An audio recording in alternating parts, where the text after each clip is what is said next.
question. You were when a motherfucker hot stepping. Hey, you never had a big enough weapon. Motherfucker never learned your lesson. I'm an 88 pack nigga. I'm an 88 pack nigga. I mean, day walker, drink blood, things out, full moon, motherfucker change like a hoe, nigga. I'm just a nigga from the hood trying to stack a little cheddar for the money. Yeah, buddy. Yeah, buddy. Lightweight. Oh, yeah, it's time to bleed on this Sunday. Drew Titan Bronx on deck. Shout out to the mighty LDBC. There he is. Hold on 1 second. Let me show y'all something.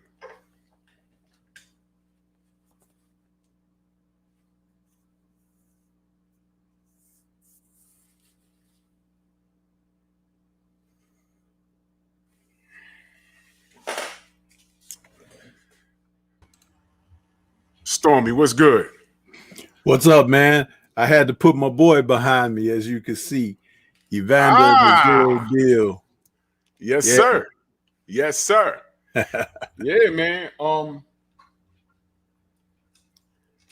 The reason why I showed that shirt is to show that we support with our dollars, not only with our eyes, not only with our mouths. We support.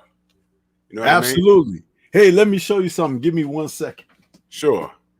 Let me shout out the family. Dwayne Jones, Main Event Mark, Mr. Mechanical, King Jr., Thrill Hill, Macadocious, Mac of the South, salute. Albert Doty, Pink Meadow, salute. Viva tu vida. What up, what up, what up? Yes, sir. Yes, sir. Viva tu vida, he is a member now. He is now benching 205. I got some exclusive stuff coming out for my members. Exclusive stuff. Adult stuff. Nothing. Get your mind out the gutter. Not like that. Man stuff. Empowerment. This I wanted to show. My daughter got me this last Christmas. I wasn't even expecting it. I haven't even worn it yet. Ah, there it is.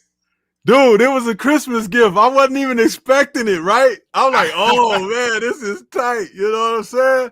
It's like, look at that. Wow. I'm like, how does she know? You know what I'm saying? I raised it right, didn't I? I raised it right. Right on time. Ghost, Dank Father, Darren Cummins, Main Event Mark. Yes, sir. Jose Diaz, Wagwan. What up, man? Xavier Moses. Oh, wait. We're going to jump right into this. Y'all ready? Oh, we're going to jump right into this. Mighty Ivan Robinson look like he's very comfortable. Most definitely, baby. What's up? Yes, yes, sir. And the Iceman, John Scully's in the building. It look like What's up, John? Yeah, he look like he having some technical difficulties. He'll be up in a second. Okay. Yeah, man. What's going on with you, Ivan? What's good? Man, it's a pleasure, man. You having me on, man. We can talk, kick it, talk about upcoming fights and all the knuckleheads in the world of boxing. All the knuckleheads. Yeah, we're going to get to it. We're going to get to it. Yeah. Let me see. It's John. John's having John, if you can hear me, go out and come back in. Your connection, you're not coming up. But yeah, we can kick it. We can kick it, man. So for those of you that don't know, Ivan, let everyone know who you are. I ain't nobody. I ain't nobody. I'm just a fella with a name. My name is Ivan Robinson. I'm former USBA NABF lightweight champion of the world, #1 contender, all that type of good stuff. Oh, by the way, I'm getting inducted into the AC Atlantic City Boxing Hall of Fame August 22nd in Atlantic City. You know, just trying to build me some champions. Matter of fact, I got a young kid by the name of Not Fear Charles that's 8-7 knockouts, 1 draw. We'll be fighting September the 17th in Nashville, Tennessee. I had my amateur boxing event here in Philadelphia, August the 14th. If you want to go on USA Boxing, you know, just go on my website, send me all your information, and we try to get your amateurs on. But other than that, just trying to stay out the way, champ. No doubt, man. No doubt. We also we also know you do some work. You do good work with Oshaki Foster. Yes, sir. Yes, sir. Yes, Oshaki's a really good young man. I like his style. As you know, of course, he in our immediate set, he made some headlines because they tried to cheat the young man before a fight. Yes, They sir. tried to talk to us about that. Before you do that, salute to Brooklyn Born and that super chat. Much love and appreciation. He said salute to Druth in the panel and salute to Anthony Norwood. He said to this day, Bomb Squad, 100%. All right, Ivan, talk to me. Tell us what happened. You said Shocky Foster. I'm trying to think who that is. I don't think I work with him. You don't work with Shocky Foster? No, I don't work with him. You sure? I'm positive. Because he said he. Unless it's somebody I don't know about. No, wait a minute. You know what? I have it confused. Yeah. Not Fear. Not Fear Charles. Yeah. My bad. I'm getting confused. That's okay. That's okay, champ. We're allowed to make mistakes. It was a good fight. I was pleased with well, no, I'm not gonna lie, and because I'm not that type dude, I never do that. I was okay with his performance. We're about to start camp. Matter of fact, we're starting camp tomorrow for the September 17th fight in Tennessee. I just need Not Fear to be a little more aggressive with the style that he has, and people that knows him know he's very aggressive. But I want him to be more aggressive. We're working on our head movement. We're working on cutting the ring off because that's something that we really have to really put a whole lot of effort into. Is him with boxers, cutting the ring off, getting these guys in the corner and then punish him. Other than that, he's a great fighter, upcoming fighter out of Philadelphia, and he's something to watch. And I'm very pleased and proud to say that Rick Ross is doing a very great job with him. Excellent. Stormy, you got questions for Ivan? What's good with you, Ivan, man? Pleasure What's to meet you. good, baby? How you feel? Oh, man, I'm great, man. It's great to be on here with you and John this evening, man. Thank you. I appreciate it. What I wanted to know is now that you're working with guys, how quickly did you decide that that's what you wanted to do? You know, transitioning from being a pretty damn good pro yourself, in my opinion, and turning and shifting some of that knowledge that you have and everything to bring a new generation along the lines. I appreciate that. Thank you, sir. I really do. You know, as you know, things in life, nothing is easy. Everything is a stepping stone. Everything is a transition. And honestly, when I retired in 2015, I was actually done. I didn't want to do nothing with boxing no more. And it wasn't even the point that I had a bad career, because I think I had a lovely career.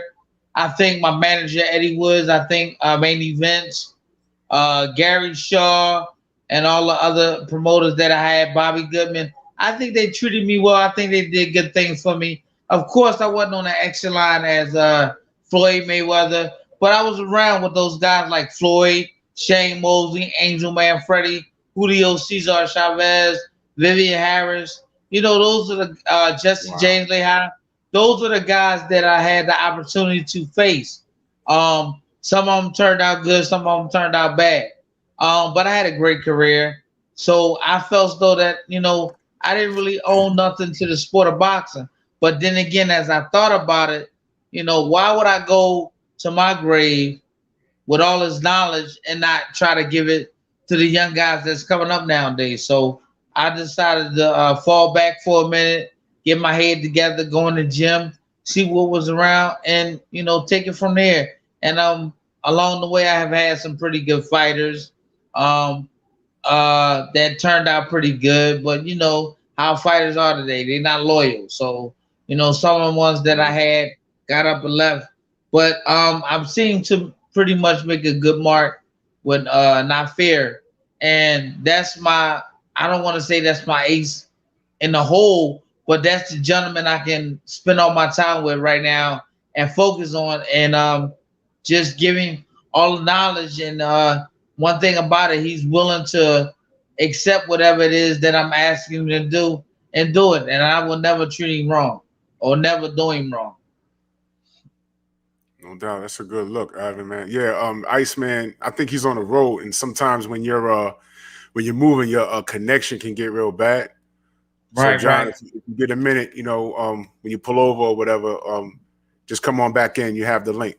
Definitely want to holler at the Iceman. Ivan. Yeah, he's definitely an icon. Yeah, Yes, sir. yeah, definitely. Ivan, here's what I want to talk to you about, because you know I'm a huge supporter. Don't start. Please don't. I know you're not about to say anything about the Gatti fight. Oh, come on. You knew that was coming. You knew that was coming. Yo, can I get a break, man? Seriously, can I get a break? You know what, Ivan? Those two fights right there, man. I was impressed. And I was impressed with both of you guys.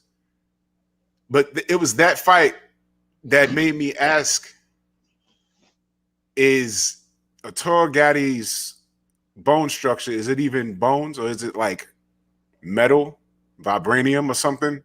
Because that didn't make any damn sense. You couldn't miss.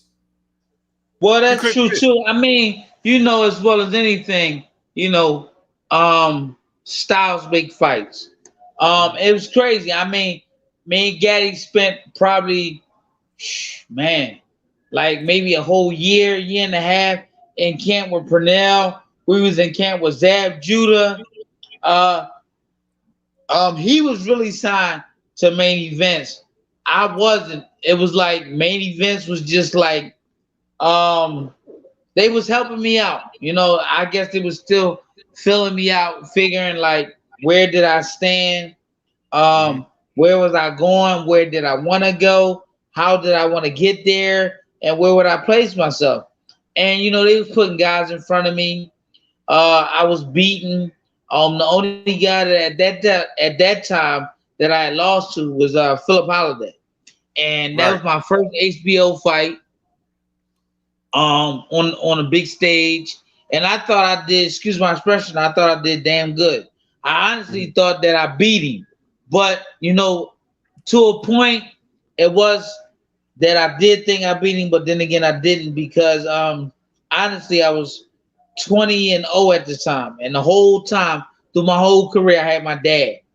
And right before the Gatti fight, right after I fought Emmanuel Augustus, me and my dad had a little fallout, and I got rid of him. And to me, I think that was kind of a bad decision. And it worked against me. God showed that was a mistake that I made for the first time in my career. Because with me not having my dad, it showed all the loyalty, all the things that I could do and I didn't do. I mean, and then at the time, Main Events was pretty much my promotional company. They decided to bring Tommy Brooks in.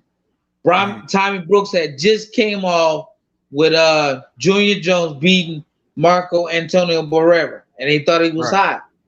You know, I thought he was hot too. But in training camp, it was just something totally different. Me and my dad wasn't speaking. I was mad.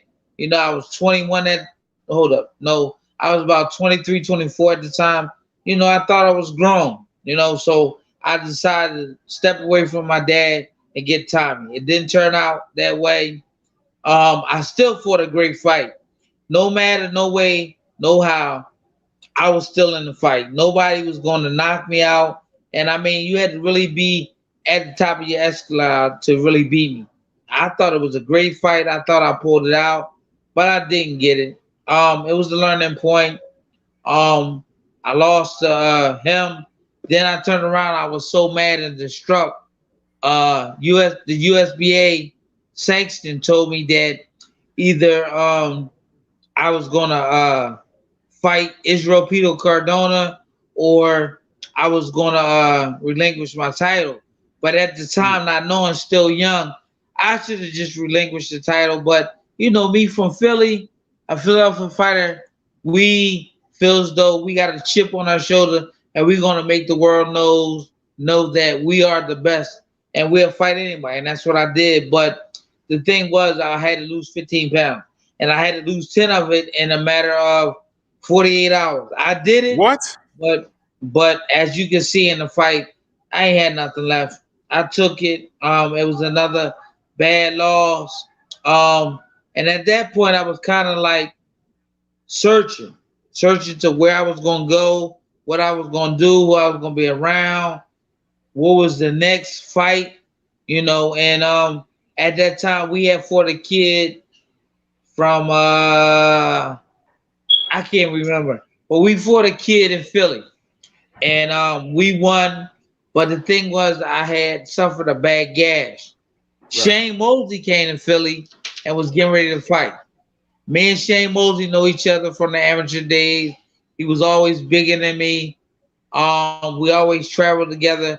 We grew an okay relationship, not the best of friends, but we was okay. I mean, we got love for each other. He came to Philly, was getting ready to fight somebody, and I was mad about it. I went down to the press conference and I chewed him out like, yo, how you gonna decide to fight somebody in my city, out of state guy, instead of fighting somebody here in the city? Me and him had words back and forth, main events, and Top Rank made the fight. So I went into camp. Now remind you, I was cut my last fight, and I had just fought like maybe 2 weeks out. And the fight was like maybe a month away. I went into camp. Me and Shane Mosley made the fight. About a week in the camp, the cut reopened. Oh. The fight was out.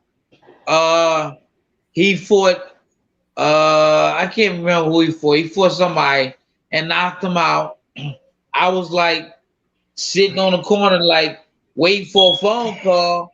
My manager was like, yo, we don't know who you can fight. Nobody wants to fight you. I wanted to fight anybody. I didn't care. I'll fight anybody, but they couldn't get nobody. They messed around, called me a week later and was like, what about Artur Gatti? My manager called me. I was in the bed. I'll never forget it. He called me and said, I got to fight for you. I jumped up out of the bed. I was like, yeah, who you want me to fight? He was like, Artur Gatti. I said, who? He was like, Artur Gatti. I said, you're not talking about the human fly. Artur Gatti, the kid from Jersey. He was like, yeah. I was like, man, I got to call you back. I talked to my wife. My wife was like, yo, it's up to you. I was like, man, let's go. Took the fight, went to camp. Everybody had me losing. Everybody. I was like, man, look, I'm going out here to beat this guy. One thing for sure, Gatti could punch, but he couldn't do nothing with a boxer. And I was that dude. I was that guy. And I went out there and I made my mark. Thank God. I mean, right place, right time. You know, money wasn't good, but the thing of it was, I knew I could beat him.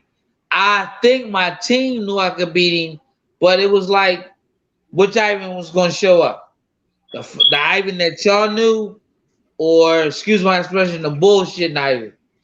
And I just decided it was going to be the real Ivan. The Ivan that everybody knew from back in the day when I fought De La Hoya, when I fought Frank Pena, when I lost in Olympic trials. That was the Ivan that was coming to fight. And I went out there and I performed. Yeah, that was a memorable performance, man. That was a memorable performance, man. Both of those fights, man. Memorable fights in the 90s. And it's holding up the I think that's Ring Magazine. They talked about you and your wars with Gatti, man. But you definitely did your thing. The brother Ghost in the chat said that he knows Pernell. Well, he knew Pernell Whitaker personally. He used to compliment you heavily. You know, he used to compliment you heavy. Scrapbook Boxing's out there. Salute to Scrapbook Boxing. He said you and Meldrick Taylor went to the same school, right? Yes, sir. Went to the same school. Meldrick graduated in 84, went to the Olympics, won a gold medal. That's when I knew, and that's crazy.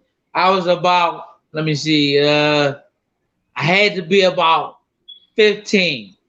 That's when I knew that boxing was my calling. Ain't that crazy? I started boxing at 5. And I waited till I get to 15 to decide that this was what I wanted to do. Wow, man, that's awesome. John's trying to get in here, but his connection's real bad. Yeah, I really need John to join this panel, man. I got questions for him too. Yeah, come on, John. John's supposed to also, like I said, excuse me for cutting you off. I have an event August the 14th here in Philadelphia. I've been doing the event for about 10 years now. It's called Under the Bridge. It's a mighty thing. I bring guys from all over across the world to come for just one day to enjoy the lights of amateur boxing. And man, we have a ball. So John had told me that he was gonna try to get down to the event, because I also know John is coming to the Box Hall of Fame in Atlantic City, which is the week after. So you know, John, man, he's a good dude. He's all around the world, and he try to make things happen. He also does the reunion, like the 92 Olympic teams, the 88 Olympic teams. He try to keep us in tune with each other, and it helps. It really does. There you go. Hey, John, there you go. You there, John? Damn. I know he's sitting in his vehicle. Yeah, I see him. Yeah. He just texted me. He told me he was in his vehicle coming from somewhere. Wait, what's going on, Ivan? What's the deal, baby? How you feel? Thanks for having me. Good to see you. What's going on? Drew, what's going on? Yeah, man. Y'all show What's Trick up, Note Trick? some How you love, doing, man. bro? All right. Doing good, man. Thanks for having me on, Drew. No doubt, man. Anytime, man. You know your brothers are welcome. The brother Scrapbook Boxing, he says one of the greatest fights of that era. I remember the fight with Oscar De La Hoya. I was in the second row. Oh, my God. Man, that's crazy. Yeah, man. I want to ask you about Emmanuel Augustus. Oh, my God. What you want to know about that guy? What was it like? Well, it's crazy because I never really thought that I would be on this side of the track when it comes to working with fighters and having fighters put in different positions and stuff like that. But like I said to you before, when we was talking about the Gatti fight, that styles make fights and fighters get put in position to do certain things. By the time I fought Emmanuel Augustus, I think I was either 19-0 or 20-0. I'm not really sure. I got to look at my box rack, and you probably know because you probably looked at it. But I had fought some great guys at that time coming up. And one thing about me, I don't know what it was. I guess everybody just looked at me as being a pretty good fighter. So I was put in that era where I had to be put in between B and C fighters. And every fight I fought was a good fighter. I mean, I don't think I really fought nobody who was a nobody except for one guy, which was named, I think his name was Dundee. And I fought him somewhere in Philly at a local bar. And that was crazy. I got rid of him in one round. But besides that, everybody you seen from I'm going to say 10 on down, could have been higher than that, but I'm going to say from 10 on down, everybody had a great boxing record. Right. Everybody was good. Everybody was a great fighter. So, I went out there and I did what I had to do to get rid of them. But there comes a time in your career that you have to be tested. And my God, did I get tested when I fought Emmanuel Augustus. I really got tested. And the crazy part about it, at the time when it happened, I was real upset and mad. I didn't really think that I really needed to be in boxing no more because, I mean, I hit this guy, and I wasn't as you can see what my record was, I wasn't a big puncher. I wasn't a guy who knocked you out with no one shot. But my thing was, I was a combination puncher. I was a great boxer. If I hurt you, I pretty much knew how to get you out of there. But this guy, Emmanuel Augustus, man, I swear to God, I hit this nigga with the pipe, the sewer pipe, the wrench, the screwdriver, and this kid wouldn't go nowhere. He made fun of me. He mocked me. He talked mess of me. Man, that's the worst thing in the world, man. You punching the guy all in his face, and he turn around and talk to you before he go back to the corner. Excuse my expression, and he say you ain't shit. That's crazy.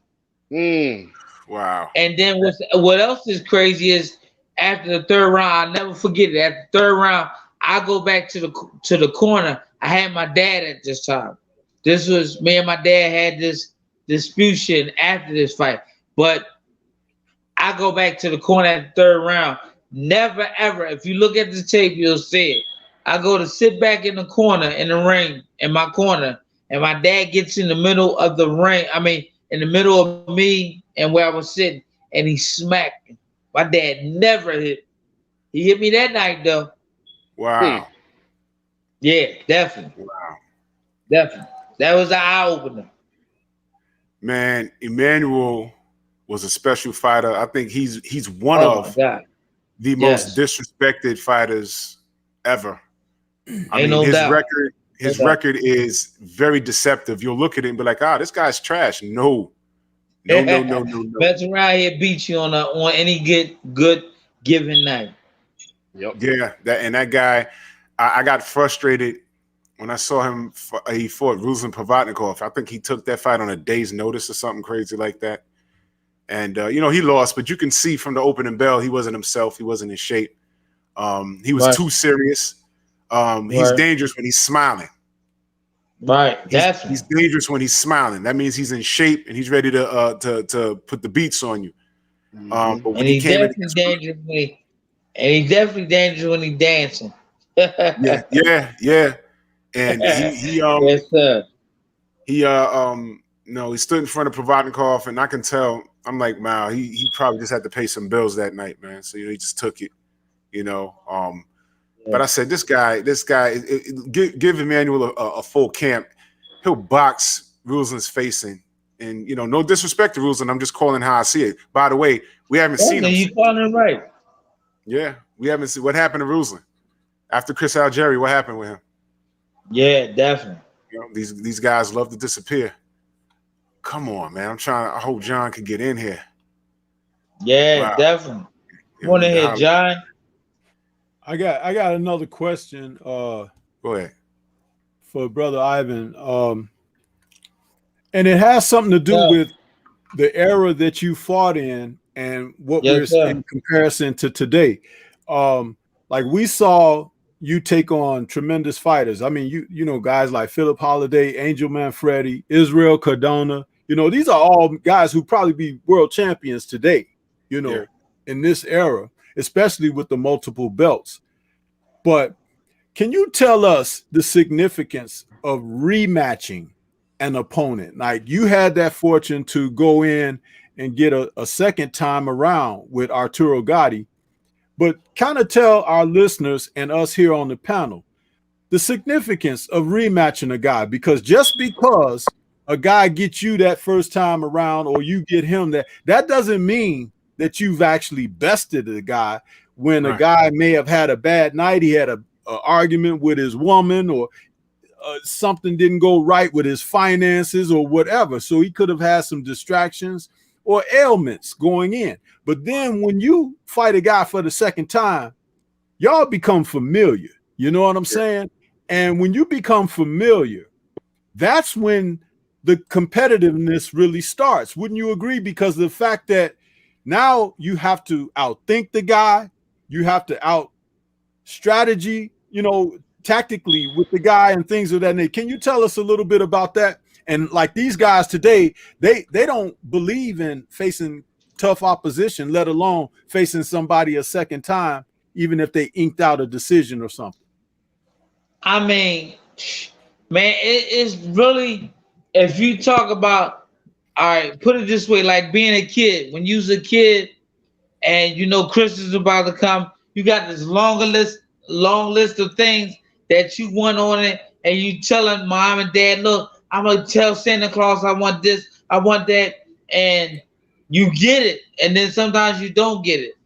I mean, that's how it can be in boxing. I mean, the era nowadays is just so different, man. To a point, I'm so mad because I could just see myself in so many great fights with this new era. Like, I take nothing away from this new era, but I know how I train. I know how I got myself into shape. Yes, I wasn't a big puncher. I guess what made me great and good to a point, I was a great crowd pleaser, and I was never one of the ones who wanted to be a crowd pleaser. But in some fights and to some point, that's how it was. I just think this whole era is just so messed up. It happened for so many reasons. There's so many different attributes. Like, to be honest with you, I don't talk about my earnings and what I got in boxing because really that's nobody's business but my own. But I can't say I wasn't a millionaire, but I made millionaire money to a point. You know, you gotta pay taxes and all those things. So a lot of my money went towards that. Yeah, I messed up some of my money, but I'm still able to say that I was good at what I did, and I'm okay. I live good. You know, I'm a lovable guy. I love my kids, you know, and I just worked hard, man. I mean, to some point, I love Floyd. You know, it was even to a point, you know, I tell her I don't even care if anybody believe me or don't believe me. But I know to the fact, after I fought Arturo, and I was looking for a fight, and I happened to get the Angel Manfredi fight, but to a point, I was in another place and in another world off of winning 2 exciting fights with Arturo Gatti, that it kind of like took me somewhere else. I had a chance to actually see Roger Mayweather and ask Roger Mayweather for the fight with Floyd, and Roger turned me down. I don't know if Floyd know about it. This is nothing I gotta be making up, but this is something that actually, What year was this? This was in 90, had to be 97, 99, 2000, somewhere around there. Because I had just fought Arturo in 98 of August, and then I fought him in December of 98 and won both fights. So right then and there, it was like, where was I going? They asked for the Angel Manfredi fight. Angel said no. We asked for Floyd. Roger said no. Then Angel came back, said no again. Then we finalized the Angel Manfredi fight on the 3rd chance, which was a great fight. I just went about it wrong. I went out, you know, explored, did things that champion does or fighters that get a whole lot of money does. And went and took the fight. Angel Manfredi was a great fight. But I still think that I could have beat Angel if I would have done the things that I should have done that I didn't do. Fighters nowadays, I don't know why they intend to not take fights. In my situation, the Arturo Gatti fight was a must because of the simple fact Gatti was a high prestige fighter. Everybody thought the world of him, thought he couldn't be beat, thought it was a fluke when I fought him. And I had to just prove the fan writers, the reporters, the fans, his team. I don't think I too much had to worry about my team with them thinking that I beat him. It was just about money at the time. The money was definitely greater than the first fight. And I just knew Gatti couldn't beat me. The only way Gatti was going to beat me was if I was going to sit there and take the punishment that I took the first fight and not be able to react. But in the second fight, from the first fight, I seen everything that I did wrong and I made up on it. I got better sparring. I was in camp a little longer. And I worked hard, man. I'm not saying the first fight I didn't. Board, didn't he? Huh? You could say he made you go back to the drawing board, right? Yes, sir. And that's something I think that fighters don't do nowadays. I mean, they get so how can I say it? Inconsistent with just doing what they did the first fight and thinking it's gonna be easy the second fight. Nah, you gotta learn how to adapt. And I think that's what a lot of fighters don't do. I think they should do. One thing I can say about Gervonta Davis and Floyd, they have a pretty good connect together. And it's like Floyd and Gervonta Davis's switch. When Floyd mentions something to Gervonta and tells Gervonta to do something different, bang, Gervonta kicks in and it helps out. I would like to follow that question I asked you up with a statement and a question, and I also have a response to it to myself after you give us yours. When you talk about when you talk about like the example of how going into that rematch, you got a little bit more rededicated.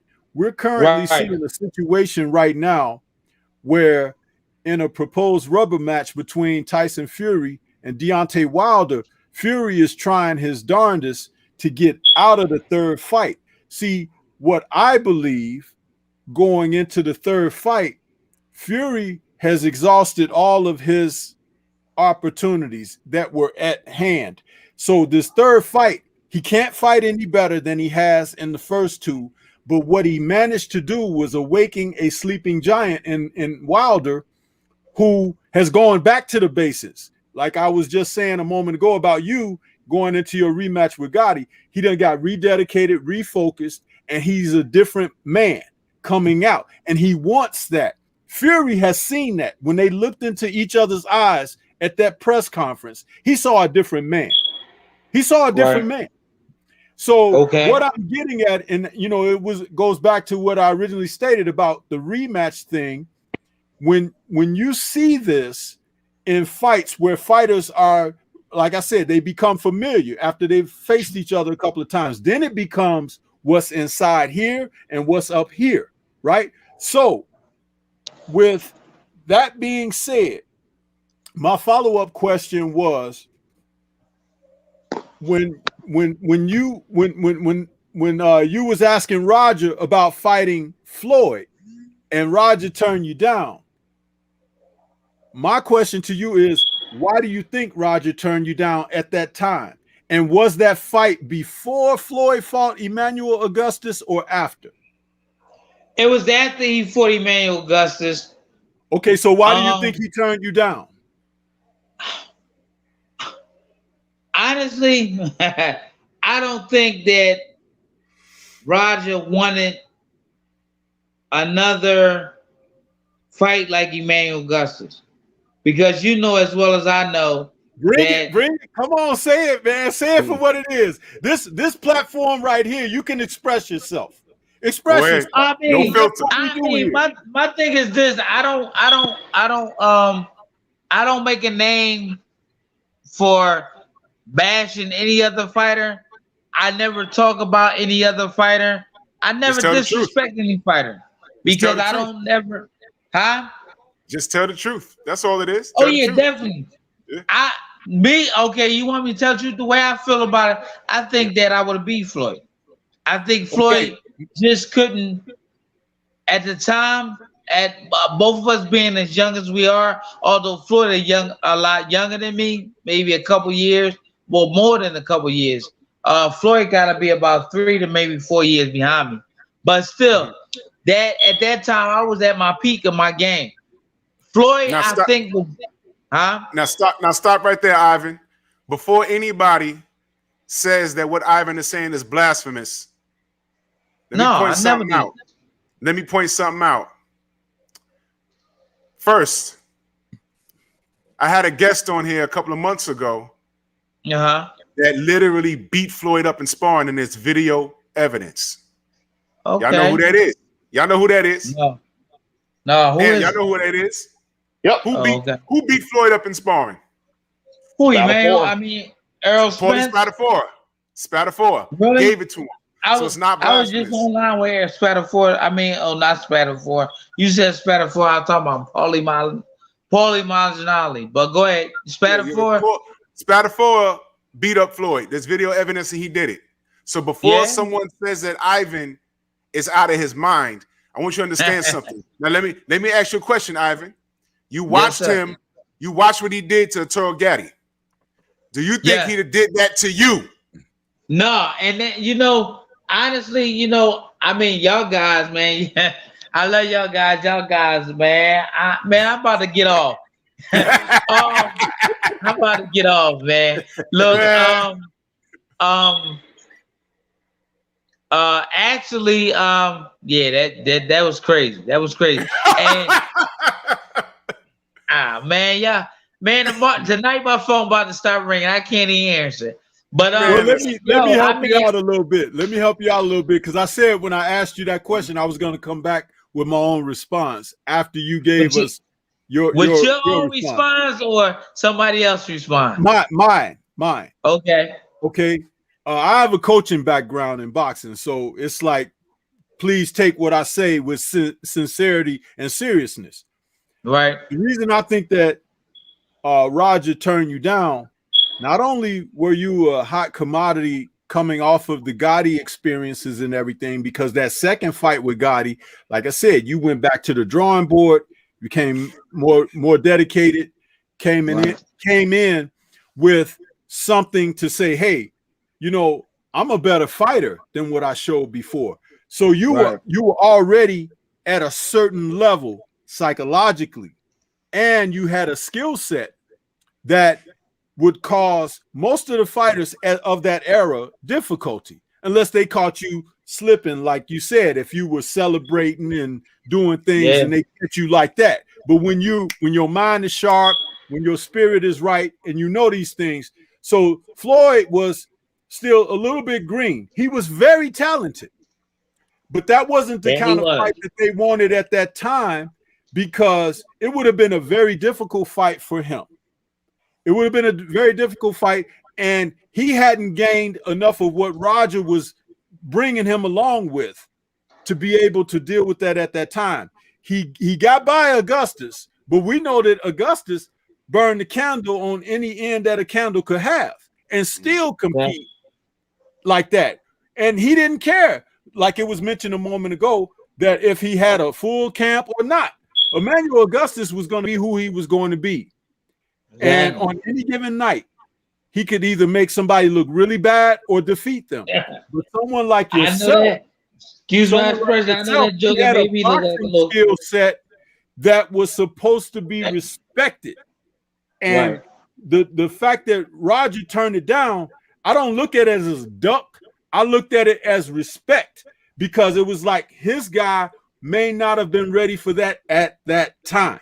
So it's like, that's what I saw.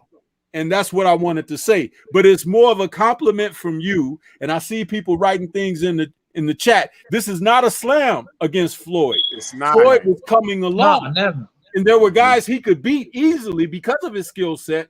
But there were other guys like Augustus and yourself that it would have been a hell of a day at the office had he tried to get in there and hadn't become the complete fighter that he would a few years later.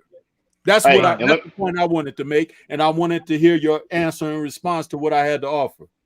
Well, you know, I think that Floyd is a great fighter. Of course, Floyd has changed the denominator of boxing to a whole different level. I respect him for what he's done and what he has accomplished in his life. But what I don't, to a point, understand and feel comfortable about, and to a point, I'm hurt about it. But then again, I just let it slide because it is what it is. But for them to go around and actually give him kudos for how he beat Artur Gatti, when I was the man who beat Artur Gatti before he did, I don't want to say as bad or as worse as he did, but I did put my hands on Artur, and I did expose him to some point. And for us to never get the opportunity to fight, and for him to say that he's the best because of what he did against Artur, and they never even gave me a shot, which I thought that they should have made me and Artur second Gatti fight a title fight. I never got the opportunity to even be in talks with a fight for a championship, except for the Shane Mosley fight again. But after I lost to Angel Manfredi, but you know, it is what it is in boxing, and I love boxing. And it is what it is, and I just commend it and I keep it moving, man. I love doing what I do. What's up, John? John, how you doing, Mike? Nice man. What's happening? How you guys doing? Excellent, Good, good. man. Excellent, man. Just waiting on you, man. How you feel? I'm good. I'm sorry about the delay. I was just in a very bad area. I couldn't get the Wi-Fi going. That's all good, man. That's all good, man. For those of the people that are living on the moon, let everyone know who you are, if they don't know. You know, I fought. I was with Ivan in the amateurs. Exactly. I made it to the 1988 Olympic trials. I was there with Roy Jones and, you know, all the big timers. And as a pro, I fought Michael Nunn, a close fight. Fought for the world title in Germany against Henry Moski in 1996. And as a trainer, I've trained Chad Dawson when he beat Bernard Hopkins. I helped train Artur Beterbiev right now, who's the light heavyweight champion. I trained Jose Rivera, world champion. You know, I've been around a few guys, and you know, I got my hand in a lot of different areas in the boxing game right now. Man, that's excellent. That's excellent. So you know you're going to be one of the men of the hour, because I'm already sensing it from the chat. You said the man, Beterbiev. Nobody Yes, knows sir. more about that than you. Last time you was here. Let me chime in first. Let me go in Go first. ahead, bro. Me and John, you know me, you be texting. Can you let the chat know after the Kovalev fight? Because you told me this was going to happen. You said he's going to beat Kovalev, call out my fighter, Beterbiev, and weeks waiting for the contract, he going to drop the belt. What did Canelo do? He did exactly that. And listen, I don't blame him. I mean, you know, fighters know. And look, and I don't blame him, because he used to be a welterweight and a junior middleweight. He has no business, you know. I mean, he would have to wait for Artur to get. I mean, Artur's already, you know, 35, 36 years old, so he's probably going to wait it out. You know, he's a young guy. He's a younger guy. He can wait it out. But I wouldn't blame him, and I wouldn't say it would take anything away from Canelo's greatness to avoid Artur, because he's not a light heavyweight. He's a small guy as it is. He's a small guy. If you've seen him in person, you know he's not a light heavyweight.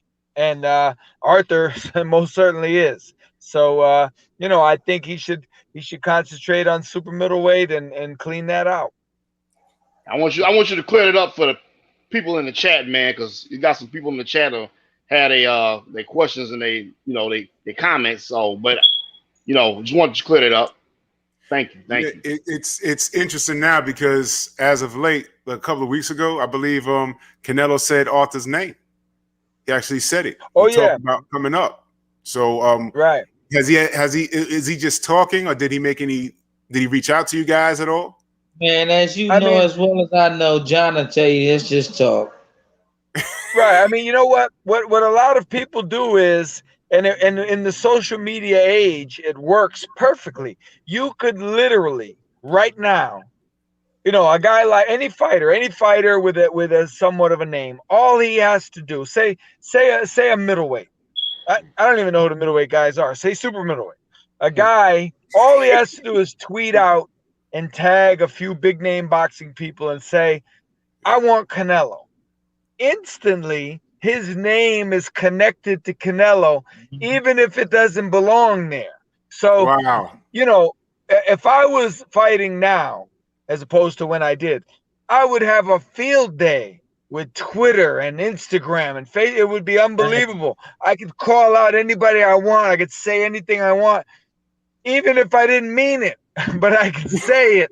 And everybody would, you know, Floyd Mayweather, I'm convinced, and a lot of guys, but Floyd, he just says things, you know, just to get people talking, and it works. It works unbelievable. I'll tell you who else does it. Like, because I don't think he's foolish enough to believe it.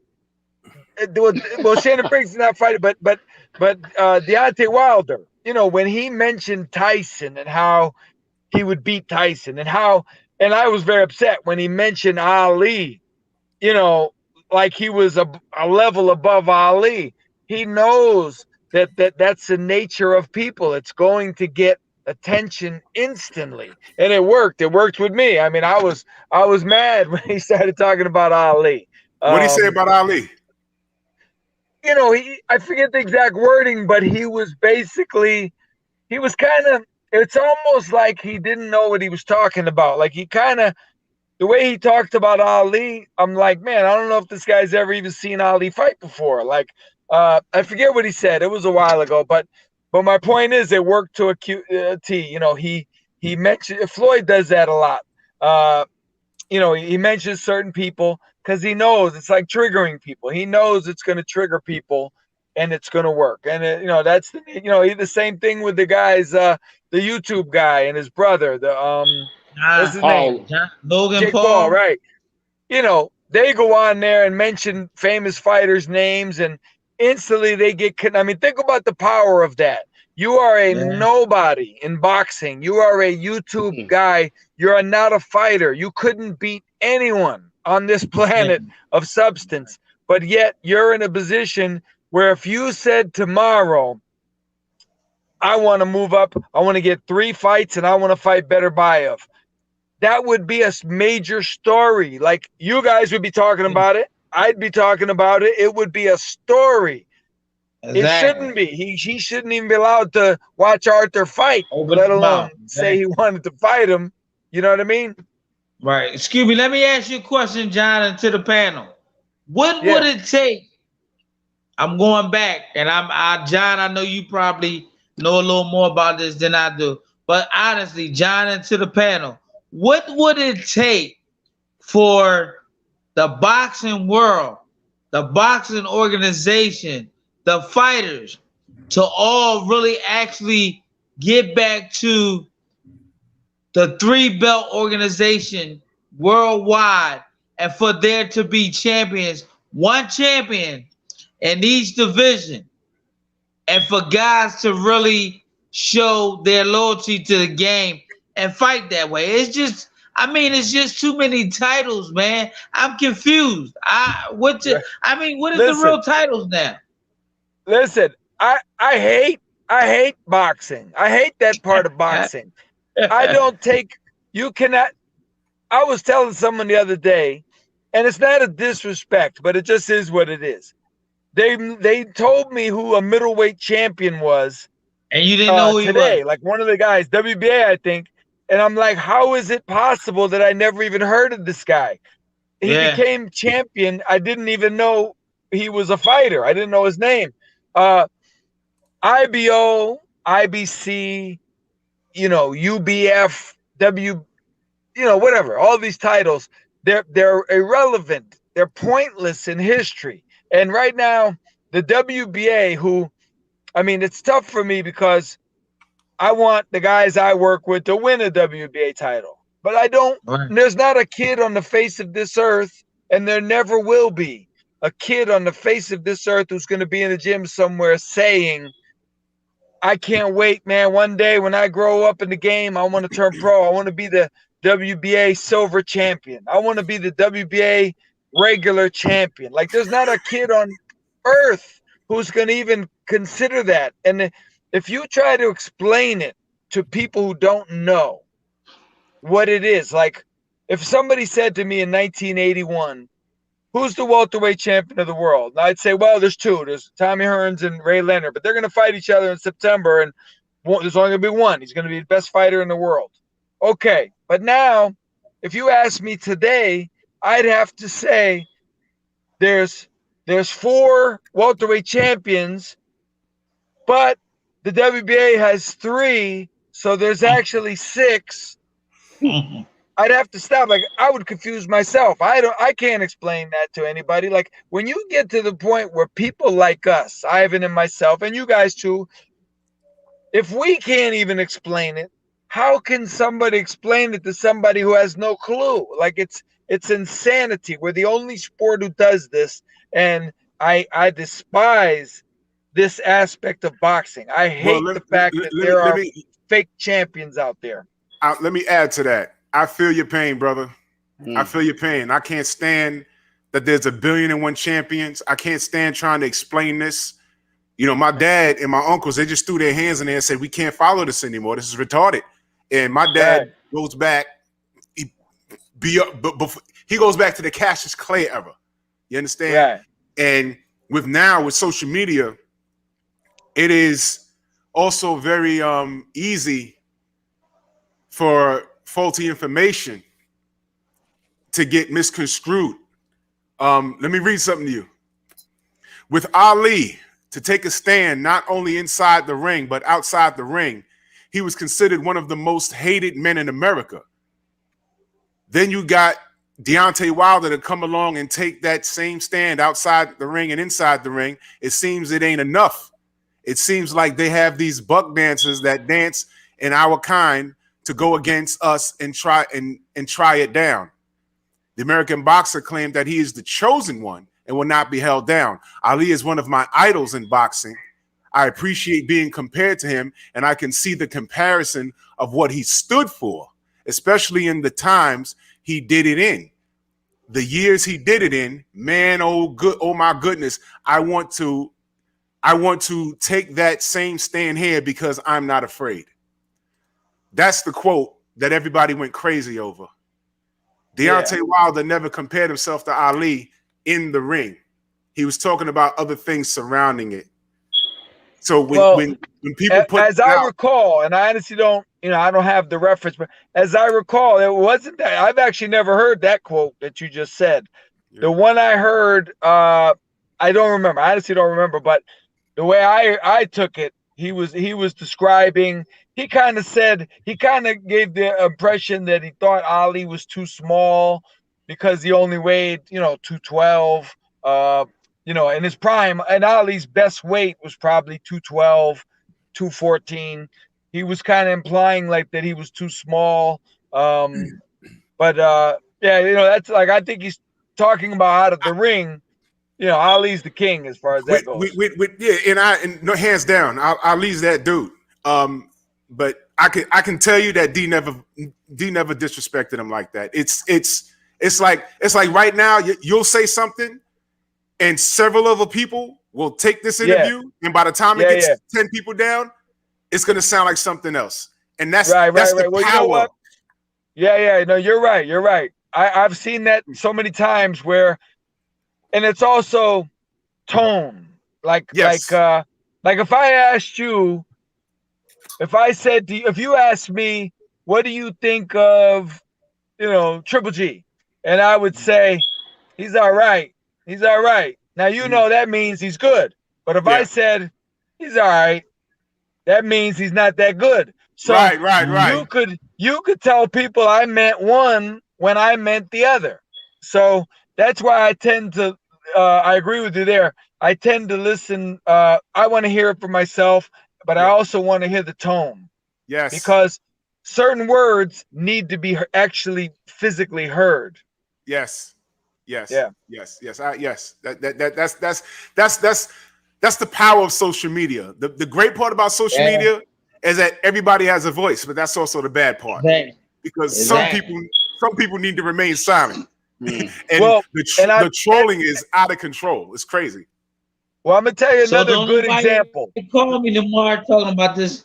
Don't nobody call me tomorrow talking about this interview we had about the situation with Floyd. Nobody called me. I'm turning my phone off. Hey, but Ivan, think about this though, y'all. Oh, go ahead. I'm sorry. I'm gonna tell you. Let me just. I want to defend Floyd. A few weeks ago, someone was talking about Floyd Mayweather. They were talking to him, and they said, "You were a coward" or something, and he said, "Well, I'm a rich coward." And then the guy turned around. Now I know what Floyd meant. Right. But the guy turned around and he said, "See, I told you, Floyd Mayweather admitted he was a coward." And I'm like, "Really? That's crazy." And then he played the clip for me, and I'm like, "Come on, man! Like you don't know what he was. He was saying it kind of in a street way. I'll be a coward. I'm a rich coward. I know what he meant. So." Yeah. It's stupid. Some people, they want to hear what they want to hear. Yes. Exactly. Yes. It can turn into a smear campaign on certain age, but Yeah. But when you're educated, you know the truth. You know what's going on. And you was gonna say something?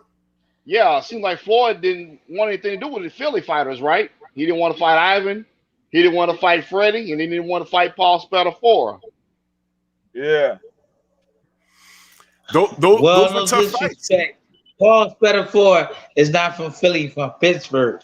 Pittsburgh, my fault, my bad. Pittsburgh kid, my fault. You know what I'm saying? It's all good. Pennsylvania. Let me Let's ask say y'all a Pennsylvania. question now. Let me ask y'all a question now. Starting with my man, I don't know. I'm gonna just let all y'all decide, and y'all can go first. What y'all think of me and Paul Spadafora? Honest the truth. Of course, I'm gonna give my opinion. I would have beat him. As a fighter? Yes. What do we think of him as a fighter? Yes. And what you think of him as? Go ahead. He was solid, of course. Troubles outside the ring. He let that derail him. I think he could have been a lot better than what he was. The talent definitely was there. He was a game. Shit, he was 40-0. He was 40-2, wasn't he? He only lost one fight. He lost one. He could have been a hell of a lot better if like a lot of people, if they had their life under control. You understand what I'm talking about? You know, if he had his life under control. I couldn't hear. Who are we talking about? Paul Spadafora. Oh yeah. You know, I saw Paul in the amateurs, and you know, as a pro, you know, Paul was good. I mean, very, very skilled.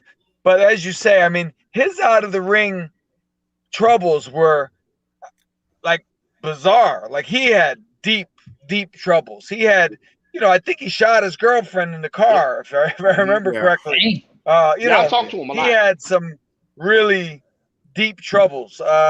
You know, it is what it is. It's hard to be the best you can be when you're in that situation, and you know, you're in that kind of mindset.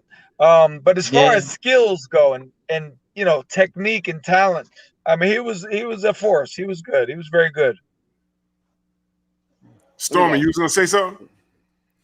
Yeah, you know, I have to say it, and you know, sometimes when I say things, they're not popular, but they're honest. When you talk about Spadafora, yeah, he had some skills as a boxer, but he had tremendously poor character. Now, I will tell you this: anytime there is a complete imbalance between the two, where the weightier issues are on the character side, it doesn't matter what he does in the ring, because eventually, if he faces the right person in the ring, that poor character will show up in the ring, a la Mike Tyson. You see, the thing is, the ring, and Kurt Sugar has said this, so salute to Kurt Sugar. The ring is the one place that it tells the truth on an individual. Mm-hmm. Okay, you can run, but you can't hide. And what you can't hide from is not the opponent. It is the roadblocks, the challenges, and everything that you face. In other words, it's the mirror that faces you in that ring. And when you don't have what it takes to face down whatever that happens to be for you as an individual, you come apart. And in a boxing match, the opponent can take you apart because of that. But it has to be someone who can maintain the discipline to do these things. It's the person who could take the great shot. It's the person who takes the shot, goes down and gets up and fights and perseveres even harder. It's all about intestinal fortitude and character. Because you beat up people in the streets, that don't mean anything, because that's in the streets, okay? But we're talking about organized boxing, okay? So in the ring, you might have skills, but if you can't have the discipline for yourself outside of the ring, eventually that will reveal itself in the ring. You see what I'm saying? Mike Tyson had all types of trouble outside the ring, right? but eventually it showed up in the second fight with Holyfield, didn't it? Sure did. See how it tells the truth. So yeah, Spadafora, God bless him, met him on the show here, but you can't get away from the truth. And the sooner that someone is able to accept that consequence within themselves, the better off they will be, because that means that they can take the step forward now toward improvement, unless they don't want to improve. You see what I'm saying? And that's undeniable. I agree 100%. And let me say this, you know, that's you mentioned that Ivan, about you and Paul fighting. You know, a fighter like you would have gave him a lot of problems because you were a volume puncher. You could move and you could put your hands together. And if you go watch the Leonard Doreen fight, Doreen actually stood in front of him and threw punches and gave him problems. So a fighter like you that can move your feet, can dance around and throw punches would have gave him a problem. No, thank you. I think so. Now, here's my question. Uh-oh. What's next? For what? John, what is next for Artur? Because right now, at this point, he's top of the food chain in his division. Are y'all, dare I say, waiting on Canelo to see what he's gonna do, or y'all gonna? I'd like to see him against Bivol. To be honest with you, I'd like to see that happen. I think y'all can get about a good 2 fights out of that. I'm picking Beterbiev to win. I'm picking him to win. I just think stylistically he edges him. But let's say in the meantime, you're waiting on Canelo, and Canelo's just waiting for the smoke to clear. Let's say you get in about a good 2 fights with Bivol, and you come out victorious. Do you aggressively pursue Canelo? Well, I mean, obviously, Artur is the type of guy, he wants all 4 belts. I know that for sure. He's mentioned that several times. He wants the 4 belts. I know he wants a big fight, and there's nothing bigger than Canelo, obviously. For me, I've heard Joe Smith's name thrown in the mix, which, you know, I like Joe Smith as a fighter. I mean, Joe Solid Smith guy. is a really honest, Yeah. you know what you're going to get with Joe. He's going to try and hurt you really bad. And I would advise Artur, we need to take this guy seriously. I mean, by rights, if I had to lay the blueprint, if I had to bet, I would say Artur stops Joe Smith in 4 or 5 rounds. Like he catches him and hurts him and bangs him up. However, I would be very, very leery of Joe Smith because he's in that fight 100% until the very last second. He's trying to do damage, and he's got the firepower to carry that out. So we'd have to watch out for Joe. So I think in terms of the best fights, I think Joe Smith and Artur would be the type of fight, once people realize what was happening and who was in there, they'd be on the edge of their seats waiting for something big to happen. Right. The biggest fight is Artur and Canelo. Yes. The most important fight for the division is Artur and Bivol. I would say that. Like the winner of Artur and Bivol is the best light heavy. Canelo, I think Canelo's at the point where he's kind of like when Sugar Ray Leonard was at the end of career. He wasn't worried about a division. He wasn't worried about overtaking a division. He was worried about making money. Whatever the biggest payday was in that neighborhood, he was going to go for. So those are the 3 fights I think that any one of them will make Artur, with a win, would make Artur a next level superstar. Do you let him drag Artur to 170? You know he's gonna try. Badu Jack? No. Do you let Canelo drag Artur to 170? Because you know he likes catch weights. Oh, I mean, I don't think Artur would go for that. Artur, I don't know if you realize this, as an amateur, Artur fought at 201. He was 201 pounds. I didn't know that. He fought heavyweight in the Olympics. He fought Michael Hunter. So Arthur's a large individual. What? Yeah. Oh my God. He's built. You know what? And I'll tell you this, John. He's built like Oleg Moskaev, but in a light heavyweight frame. But he's built like Moskaev. thick around here, He looks like a running back though. Yeah, He does. When He he looks like a running when back. he trims down the light heavyweight, he's he's ripped. Like, there's no, what I mean. There's no fat. There's no anything. Like he's scary, and he does it in a very sharp way. He's got a. I'm not even a big fan of strength coaches, but he has a phenomenal strength coach. And Artur, and by right, he doesn't really need a strength coach in the sense of the stuff he does on his own is incredible. The things he does in the gym with strength training on his own. But when he gets down to 175, there's no fat. There's no excess weight. There's nothing. Like he's a beast. He's finely tuned at 175.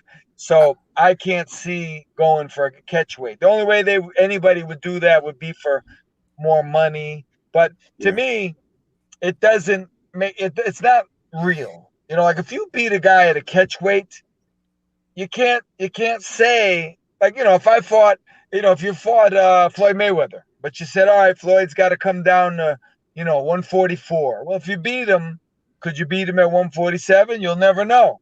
And as a fighter, people say it's about the money, but me as a fighter, hypothetically, if I was a welterweight and I wanted to fight Floyd Mayweather, and I said, but I'm normally like a low welterweight, so I want Floyd to come down to 144. Now, hypothetically, just if I was to beat Floyd Mayweather, honestly, for the rest of my life, I would be wondering and I would be upset.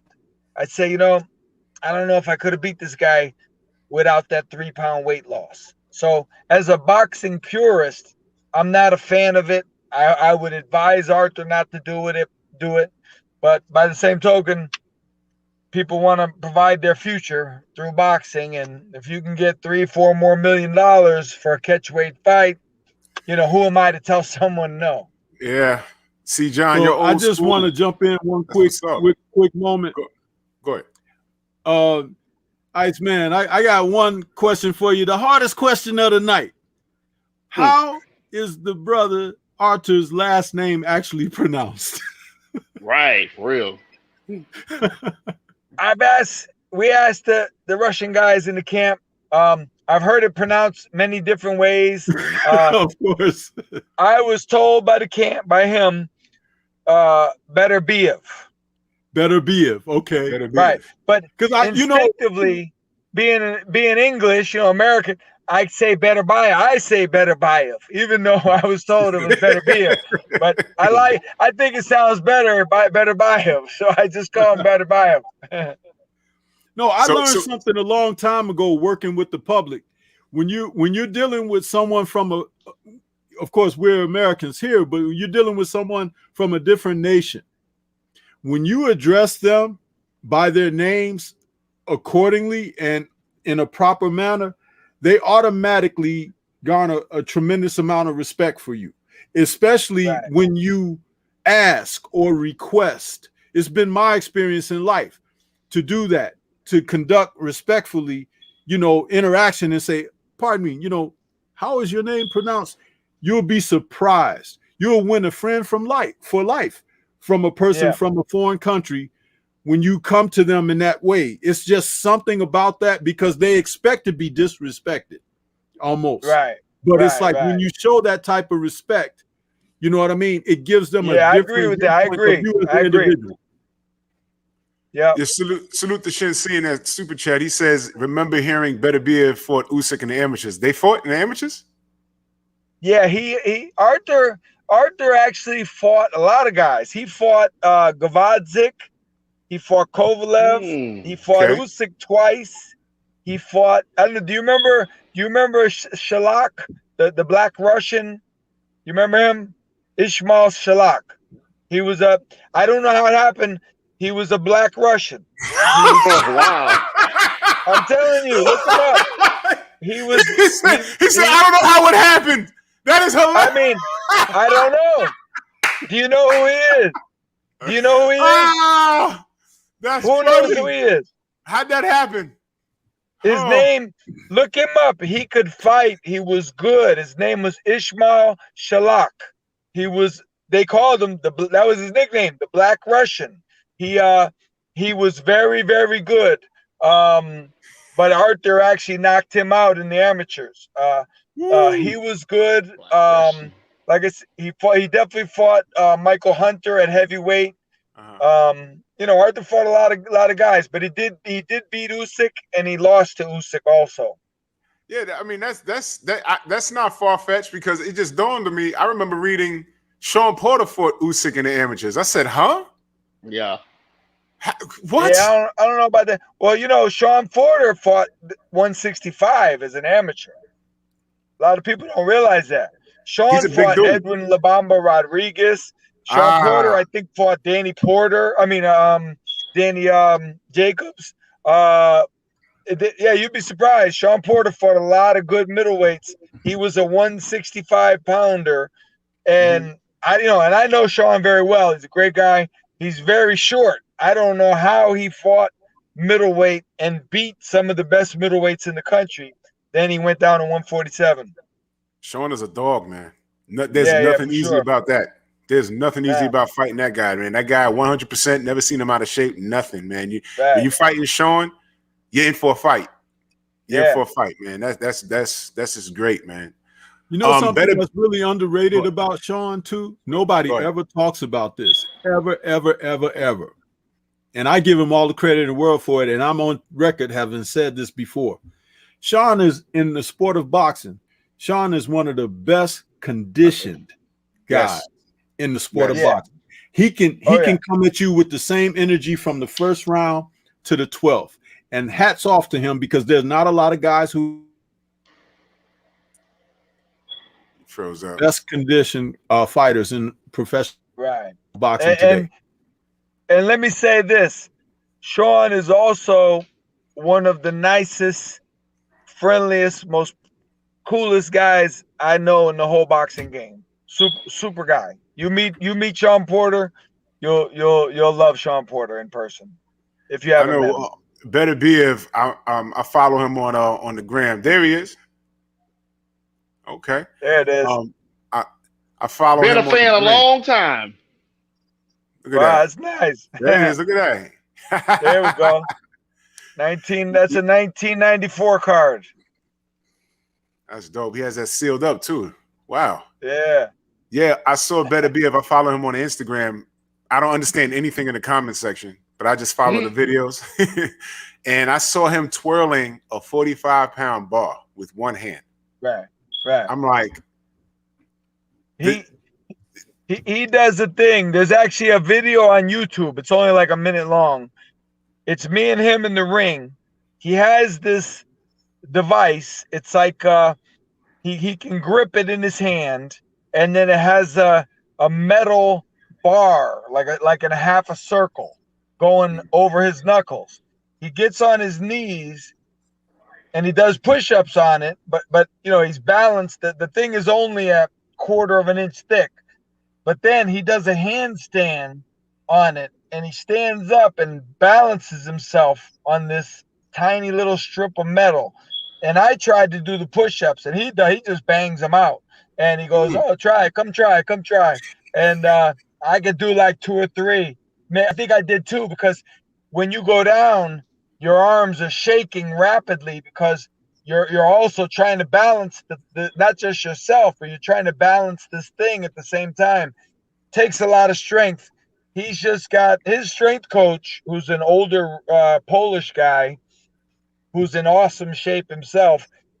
This guy has trained MMA fighters, he's trained hockey players, he's trained everybody, and he said Artur's by far the strongest guy he's ever worked with. Yeah, that is scary in itself. I saw some stuff he was doing. I said, man, like, I work out every day. Those 45-pound bars, they're heavy. When you had it in one hand, he's twirling it like a damn baton. I'm like, whoa, what? That's ridiculous. So the brother Shinsi in the super chat, salute to you. He said, why did it take so long for him to turn pro? Well, he's from Chechnya. It's a different world over there. They generally don't turn pro. A lot of those guys, they're not thinking about, they don't have fights in Chechnya. They don't have the professional. And what happened was Mark Ramsey, who's his trainer now, Mark had Interbox backing, Yvonne Michelle, major promotional company. So they started going to the World Championships and the Olympics and looking for guys just like Artur who wanted to turn pro. So he saw Artur at a couple tournaments, and he said, "Hey, he told Yvonne Michelle, I know this guy from Chechnya. He's unbelievable, but nobody knows who he is. They have no idea who this guy is because he's never been in the pro mix. He didn't know how to get in the pro mix. So they approached him, asked him if he wanted to turn pro. He said, yep. And, so it just shows you, like, it's called the butterfly effect, if you ever saw that movie. Yes. If Mark didn't do that, nobody may have ever picked Artur up. He may have never went pro. People would have assumed if he wanted to go pro, he'd come to them, but he didn't know.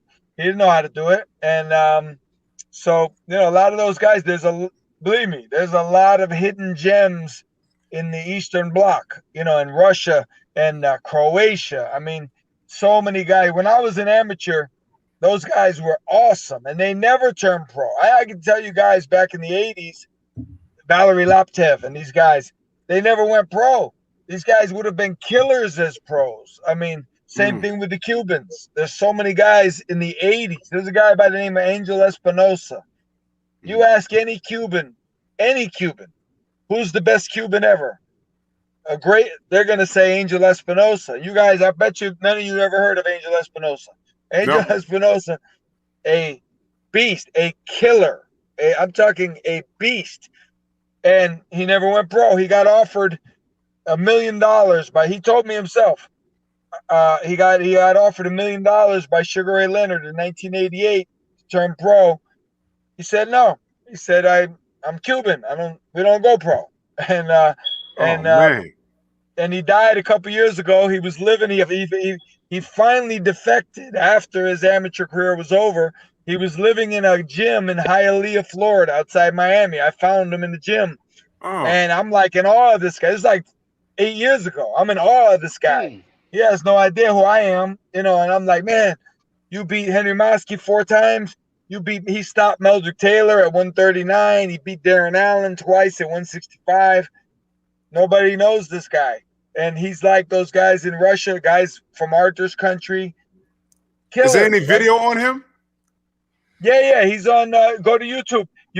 They call him Capo, C-A-P-O. Look up Espinosa, Cuba, and Capo, C-A-P-O. And you'll find him. He's put it this way. I'll tell you what, Russ Amber, if you know who Russ Amber is, Russ Amber owns Rival Products. When you see Rival boxing gear, that's Russ's company. Russ has trained world champions.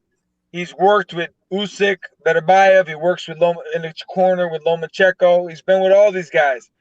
He told me the 2 best fighters I've seen in my 40 years of boxing in person are Roy Jones and Angel Espinosa.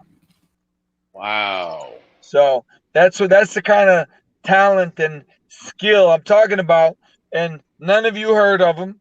No. There's a million guys out there that you never heard of, especially from other countries, but even from America. Guys like, I could tell you, Bernard Mays. You might have heard of Bernard Mays. You could Google him. Emmanuel Stewart told me Bernard Mays is the greatest fighter ever to come out of Kronk. The best fighter, better than Tommy Hearns, better than Hilmer Kenty, better than all of them.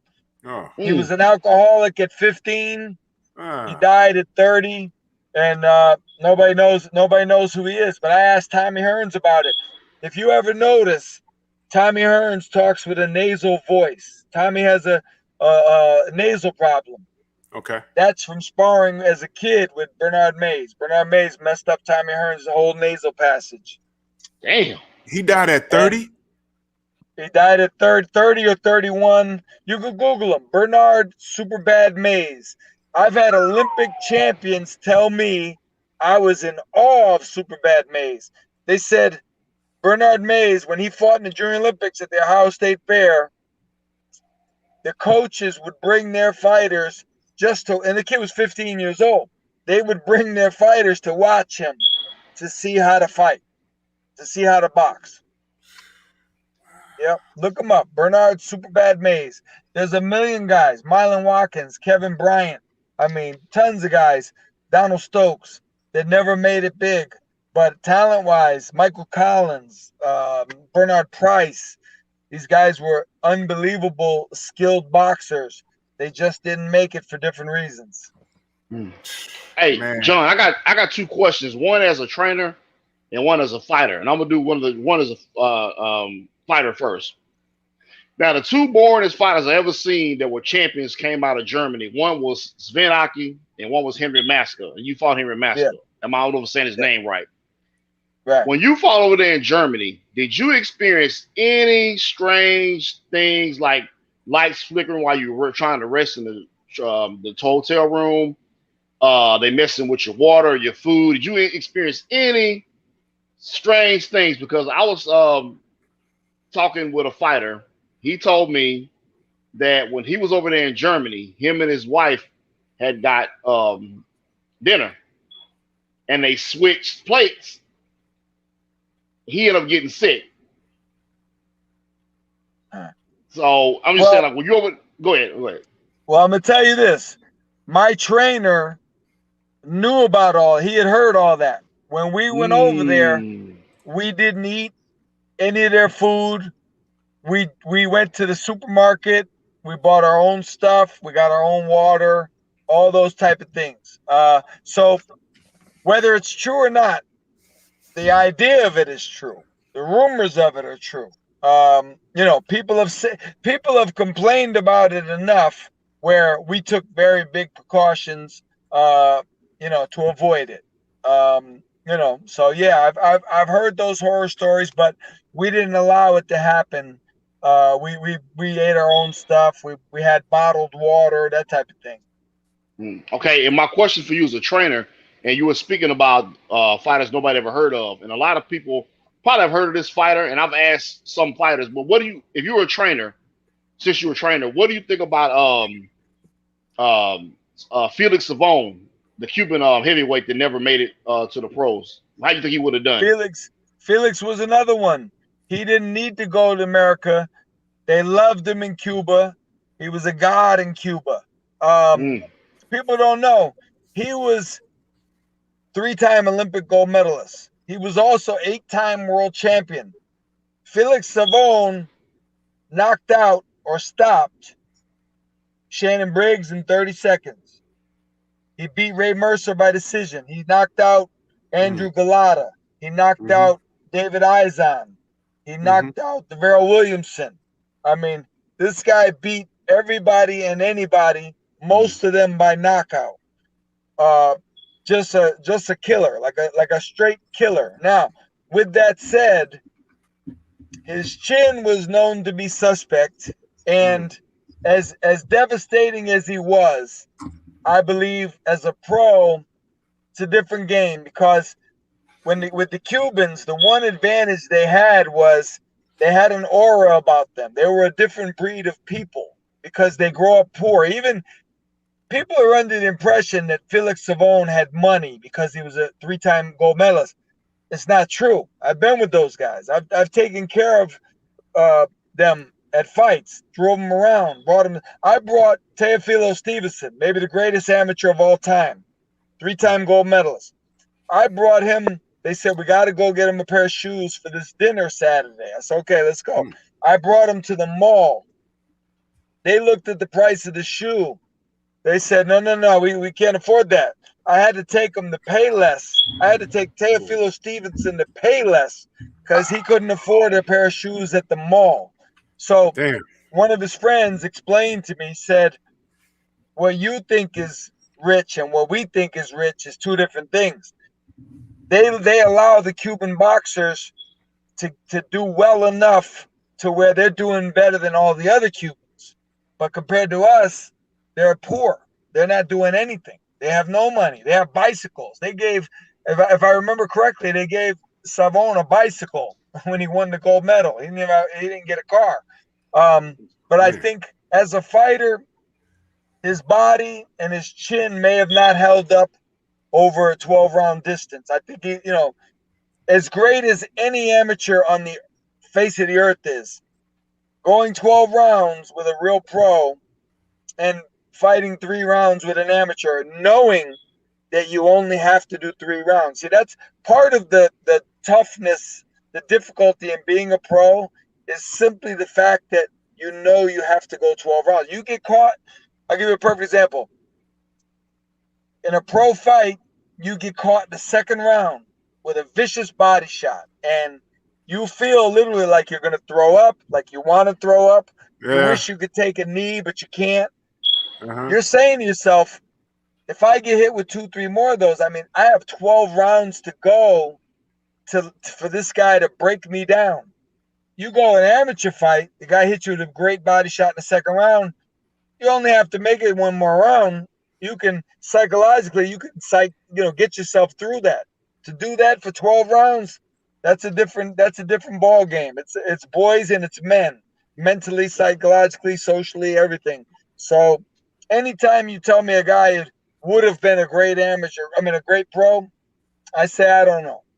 You'll never know because it's 2 different worlds. It's 2 different. It's totally different. And I think the Cuban heavyweight Jorge Luis Gonzalez proved that.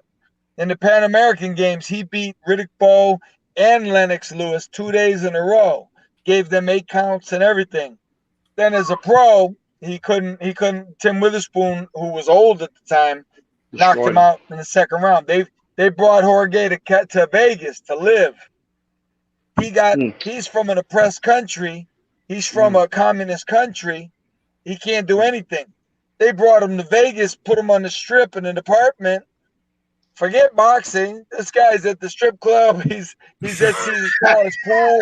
Forget boxing. He's living in paradise compared to where he came from. So that's a lesson. You don't take people like I have fighters, right? You ever see guys now like football players? They come out of college, they get $2 million signing bonus. I know kids from the hood who can fight, who have potential. If you gave them $2 million, you would never see them again. Yeah, that's right. They would disappear off the face of the earth. They would never box again. That's right. So Mark Breland, I always tell people, and I don't know why, we live in a greedy society. Kids want money now because they want the bling and they want the TV and they want the big screen TV and they want a Lamborghini, right? Yeah. Mark Breland, maybe the greatest amateur ever, top 3 for sure. When he turned pro, Shelly Finkel set up a deal with him. He was 20 years old. He got an annuity. Shelly set up an annuity for Mark Breland. The deal was he could quit anytime he wants to. If he has 10 fights and decides he doesn't want to fight pro, that's fine. When he turns 32 years old, he gets $100,000 a year for the rest of his life. So if he lives to 80, he gets 50,000, right? I mean 500, 5 million, whatever it adds up to. I can't. My math is terrible right now. But you get my point. He can never blow it on a $30 million house when he only has 2 people to live in it, but that's what guys do. Holyfield bought a 17-bedroom house. Why in the world, who in the planet Earth needs a 17-bedroom house? He lost. Well, he got like 40 kids. Right, but they don't all live with him. You know what I mean? They all live in different states. That's true. So my point is, Mark got the greatest deal because it was long term. It was planned out. You don't give multi-million dollars to a 20-year-old kid. That's insane. And it's been proven time and time again. How many NFL players who are a Heisman Trophy winner, and when they're 40 years old, they have no money left. Nobody planned ahead. Nah, you're absolutely correct. Hey, John, since you're going in with those amateurs, give these people a little background on that and on that wonderful amateur that was Anthony Hembrick, and then how that correlated to being a pro. Real quick, salute to Mr. Mechanical in that super chat. He said for all the gems being dropped. No doubt. Yeah, go ahead. Go ahead, John. Go ahead. Well, Anthony Hembrick, to me, was an excellent amateur. I admired Anthony. he had the ability to let his hands go so fluidly. He could throw 6, 7, 8, 9, 10 punch combinations. Not hard, but he would hit you pinpoint 7 or 8 times in a row. He was a wonderful fighter, very skilled, very slick. A crowning achievement in my career was beating Darren Allen, who was world champion. And Darren had Anthony's number. He beat Anthony 4 out of 6 times, which was spectacular because Anthony very rarely lost. But as a pro, Anthony, I think part of it was, if you remember, like when he fought Booker Word. You remember that fight? Booker You know what happened. Now, Can't forget he it. made a big show out of, a big dance routine that they obviously practiced. Like, it wasn't a spur of the moment thing. They practiced. They I did it thought in he the was ring trying before the out the fight. new edition. Right, whatever it was. And he got knocked out by Booker Word in the first round. So Anthony, they called him Hollywood. Even when we were amateurs, they called him Hollywood. And I always advise amateurs, don't get caught up in the hype. Don't get caught up in the show, because the bottom line is 100%, it still comes down to you beating up this other man or him beating you up. And Anthony got caught up in that mentality of showmanship and skills, and and it didn't work out for him. I was lucky myself. I'm able to help guys. I had an old-time trainer in Hartford, Johnny Duke. Johnny Duke is a legend in amateur boxing. And he said to me many times, but his basic thing was, listen, he said, you have guys out there in this world from parts of from Mexico, from Ecuador, from Russia. They don't care about the Olympics. They don't care about your shiny white shoes and your Muhammad Ali trunks and your name on the poster. They don't care about being on TV. They have kids to feed. They live in a hut. They live in a one-room house with 11 people. They want you to die. They want to kill you so that they can make more money for the next fight. They don't care about being on TV. They just want to make money. And they're the most dangerous people on earth. Your shiny white shoes and your dance routine in the ring is not going to faze them, because they want blood, and I've seen it. I'm not going to name names. I'm not going to embarrass people, but I've seen elite amateurs with all the skills in the world not make it because they didn't think about those types of guys. They didn't fear those kind of guys. They thought they were, and I say, you know what? I'll give it perfect. Let me give you an example. Perfect example. Salido. When Salido beat Lomachenko. Now, Lomachenko wasn't that type of dude. He wasn't going to be cocky or anything. But I'm just saying, an American with Lomachenko's skills and credentials would have totally overlooked Salido. Would have said, this Mexican guy, I'm going to play with this guy. This guy's face first, straightforward. Salido didn't care anything about, Lomachenko's amateur world championships. It didn't faze him. And he beat Lomachenko. And he beat him basically just professional aggression. So the pros and amateurs are two different games. I don't care about a guy that's awesome for 3 rounds, because the 9th round, the 10th round, like you were saying earlier, the truth teller, who you are. You don't show yourself really who you are in 3 rounds. There's no time. You generally don't get pressed enough or put in a situation to have to prove yourself who you really are in 3 rounds. You can prove you're a great boxer in 3 rounds, but a great fighter needs 12 rounds to show who he really is. And that's where people get it messed up. Guys turning pro think they're going to translate that skill into 12 rounds of that. I say, man, it's a different world. Fights are in a professional fight is like 4 different fights in one. And half the fights are you against yourself, mentally, psychologically, emotionally. If you can't handle that, you better stay in the Golden Gloves. That's true. Hey, and to add on what you're saying, John, about some fighters don't care about nothing, I can just go back and say Vernon Forrest versus Ricardo Mayorga, the first That's fight. right.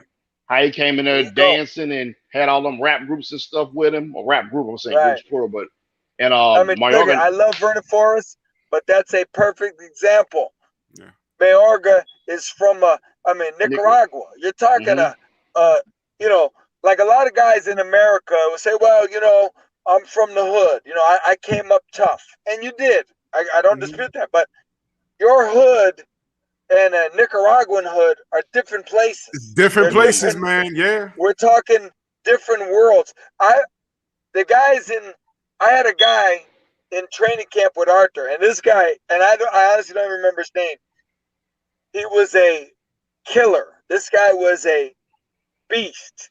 And him and Artur, their sparring was like we needed like people to be near the ring to make sure this went smoothly. Like that nothing happened, right? And this guy's talking to me about on the way back to the hotel every day, the apartments, I'm bringing all the sparring partners. So I'm getting to know them. And I'll never forget this. And he really opened my eyes to something. We're talking about life in America and everything. And I said, for some reason, I mentioned welfare. Like, oh, well, you know, if you get welfare, you can do this. And he goes, what is welfare? And I go, oh, you know, like when the government gives you money. He goes, oh, no. He goes, in my country, if you don't have the money, if you don't have possessions, if you don't have food, he said, either a loved one gives it to you, you steal it from someone, or you kill someone for it. And those are the three options. And I got the impression he did all three at some point in his life. You know what I mean? Wow. He was that kind of guy where he was not smiling when he told me the story. Like, he's telling me, like, I'll tell you a funny thing. There was a guy in the gym, and he goes, I don't like this guy.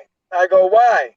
And he goes, you know, he's always smiling and he's telling jokes. So I'm being funny, and I go, yeah, it's crazy that he does that. You know what I mean? But I said to this guy, if in your country, he'd have to stay in the house without even hesitating. And he was 100% serious. He goes, no. We go in and we get him. We pull him out. I'm saying, oh, okay. I know what I'm dealing with here. So I left it alone. I didn't want to conversate because I didn't want to say anything wrong and offend this guy. You know, that's where I'm at. So talking to all these guys from Eastern Bloc countries, I'm realizing that they're hidden gems, just like the guy Khabib that beat Conor McGregor. He's from the same country as Artur is. Everybody over there is a killer. Artur, different. You just heard of Artur and Khabib. Everybody over there is a killer. They're all vicious animals. Like in the ring and in the cage, they want to hurt people, and they'll do anything because they want a better life. Not because they don't want a Lamborghini. They want a life. They want food. It's a different world. See, over here, poverty, you still have hot water, which is a luxury. Poverty outside the United States, you got to scrap to get yours. Outside of hunting or taking it from somebody else, this is really survival of the fittest. That's why when these guys come over here and they say, yo, look, I'm going to put on these gloves. You put on these gloves and you get in the ring and you destroy the person in front of them. That's nothing. They're like, wait a minute. I can get paid for this? I'm already good at it. And I'm 10. I'm beating them guys at 20 years old. So then enter these killers. So it's a different mindset, man. I get it. Yeah. Well, I'll tell you one more indication. I think it's a very interesting story. When I took care of USA versus Cuba. Now, USA had Nate Jones, Antonio Tarver, Terrence Cawthon, a very good team. I picked up the United States team at the airport in a van at about 11 o'clock at night. I picked them up. No, I picked up the Cuban team first. Excuse me. I pick up the Cuban team, and they all the Cubans. Teofilo Stevenson was there, Savon, Ariel Hernandez, all of them. They get on the thing single file. They get in their seats. These guys didn't say a word. They didn't say a word to each other. They're just sitting there looking straight ahead, waiting to go to the hotel, right? An hour later, we go pick up the American team. These guys get off the plane like they just got to Disney World. They're, oh, hey, they got the music, high-fiving each other, they're laughing, they're cracking on jokes on each other. And we're on the bus, and it's like a party bus. And I turned to my friend, I said, we're about to get killed. And he goes, yeah. And sure enough, we won, I think, two out of 12 fights. I think Terrence Cawthon beat the guy, and maybe Albert Guardado. Everybody else got beat. And Tarver got beat by Garbet. Everybody, Savon stopped his man. And that was just a slight indication of the mentality of these kids going into the tournament and the dual meet. They brought different energy, and the stronger energy definitely won on that occasion. I wanted to ask you this. Someone asked in the chat. He said, ask John about Roy Jones versus McClellan amateur fight. You know anything about that? I was there. I was one of the few people. There was probably, I'll be honest, the way a national tournament works in most tournaments, you're in a city. We were in, that was in Omaha, Nebraska. They don't advertise it. They're just trying to do the tournament. They need 3 rings going at the same time. So when that fight happened, in the audience, you might get, including family members, maybe 150 people, 200 people, and then the fighters. So everybody's watching 3 rings. So you might be watching the middle ring, I'm watching the end ring, and you other 2 guys are watching the other ring. So realistically, when Roy Jones and I knew both guys, I knew it's going to be a fight. Realistically, probably 50 people on the planet Earth watched that fight. It was a war, and Roy usually boxed and pot shotted from the distance.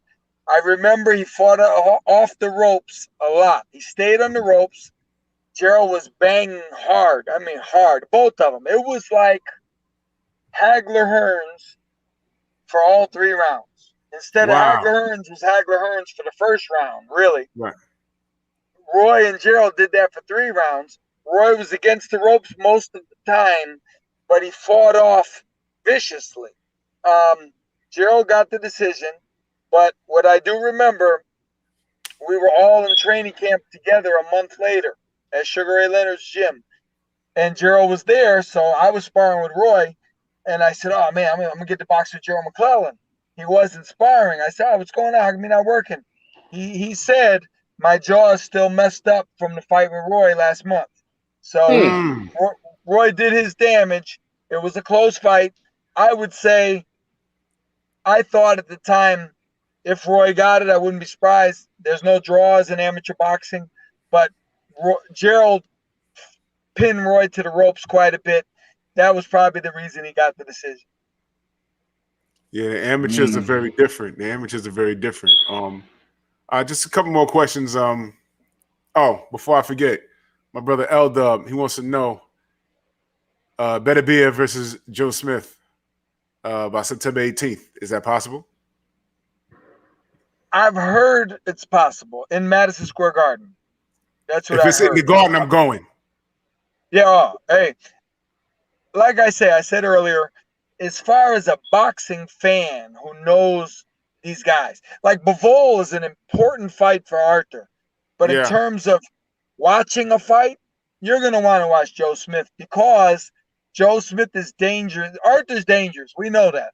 But Joe Smith is dangerous because he's just that kind of kid where he's not going to be afraid of Artur in the truest sense. He's going to he's going to be afraid in a way that's going to make him try and knock Artur out. You know what I mean? Some guys are intimidated. They're not trying to knock the guy out because they don't want to get him mad. He's going to try and knock Artur out. And he catches anyone, he's going to buzz them. So if I was a boxing fan, I would want to see Artur and Joe Smith. Yes. Yeah, that's it. Yeah. I'm rooting for, I'm a little biased because, Joe from New York, but I like Joe, man. Yeah. I like Joe. He's a hard worker, man. He's focused. He doesn't show up he don't play no games. He don't play no games, man. But Joe's he's a hardworking kid, man. Oh, salute to my brother Shin C in the super chat. He said, "Have you ever seen a bad amateur become a good pro?" Good question. I'll say this: most good pros were good amateurs. You know, I've seen a lot of times. It's funny. The best amateurs, like the elite guy going in, usually doesn't make it as far as the number 3 guy. You know what I mean? Like for example,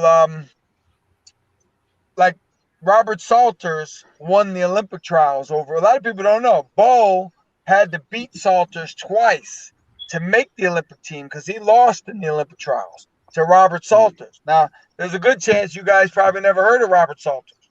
Or if you did, you just read something. I don't think he even went pro.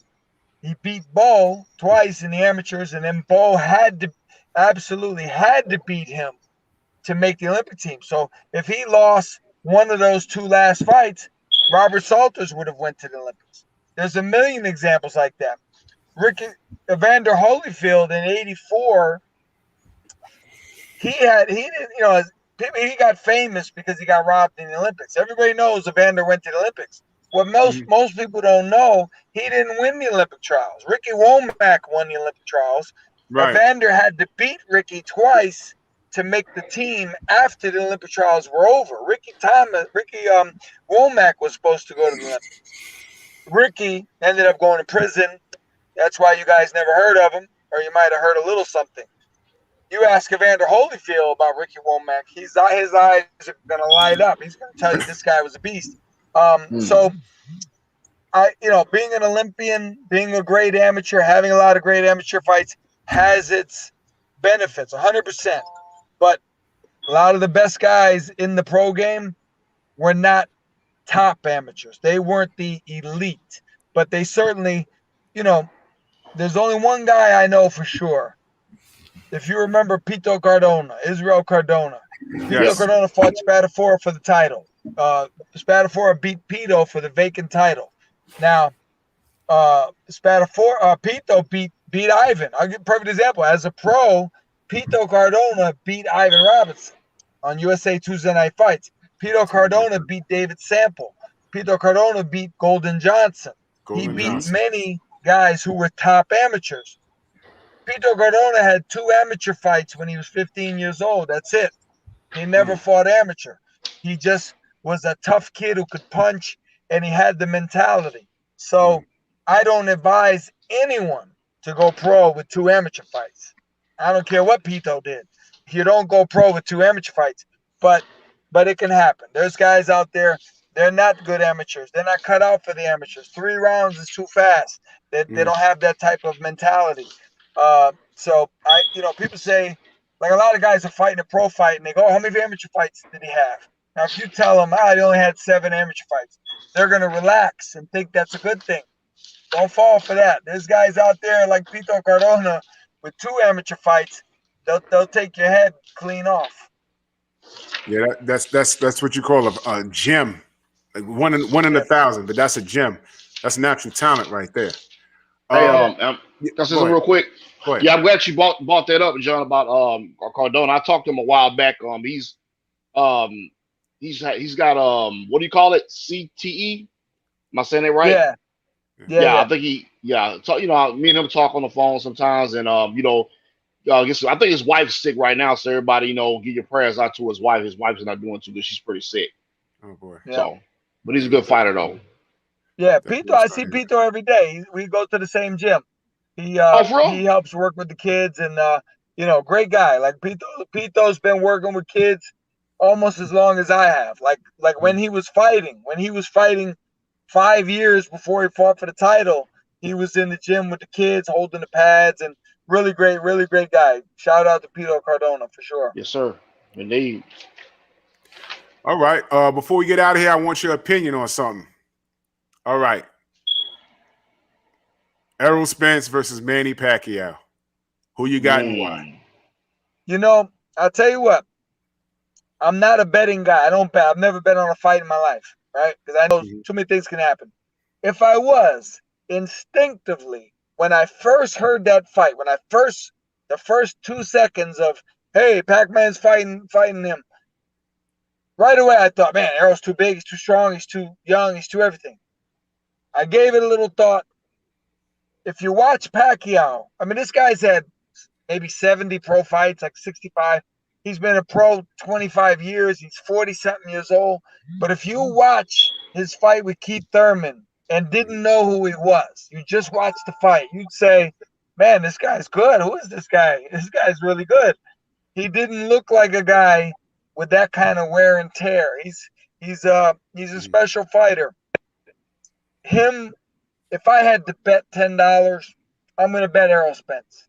I'm going to bet history. I'm going to bet a young guy, strong guy, young, hungry guy, passing of the torch, the whole nine. I'm going to bet that. If Pac-Man beats Errol Spence, I will not be surprised. It will not surprise me in the least. It will not surprise me. So we got to fight. We got to. Right. Would you say it's a 50-50 like type of fight? All things considered, I would say that because now, granted, a guy can get old in one night. It's happened. Right. But we've been waiting for Pacquiao to get old for a long, long time, just like we waited for Floyd to get old. And it didn't happen. You know what I mean? I don't count this last exhibition. But like I say, if Pacquiao, he seems to be a clean living guy, you know, he's dedicated. He knows what he has to do to get ready and stay ready. I think Spence is going to have to be on his game. Now, I don't go necessarily by pre-fight interviews, but Spence seems to give the vibe like he thinks he's going to walk through Pac-Man, and he may. But I wouldn't train with that in mind. I'm not going into a fight with Manny Pacquiao thinking this is an old man. Old men are not old anymore. Back in the day, when Sugar Ray Leonard was 32, he was old. When Tommy Hearns was 34, he was old. Marvin Hagler was washed up at 32. When George Foreman came back, was like 20 years old in this era. Manny Pacquiao and Floyd Mayweather have proven that. So I would, and I know Derek James, Errol's trainer. Derek is a very good boxing guy. He's got it under control. If I was training Errol, I would tell him the same thing that I'm sure Derek is telling him. Treat this man like he's a 25-year-old kid and he's a beast, because you slip up, you're going to be crying after the fight, wishing you did. Yeah, he looked phenomenal against Keith Thurman. Yeah. So if that Manny shows up, you know, Errol has a fight. I'm picking Errol. I'm picking Errol in 10.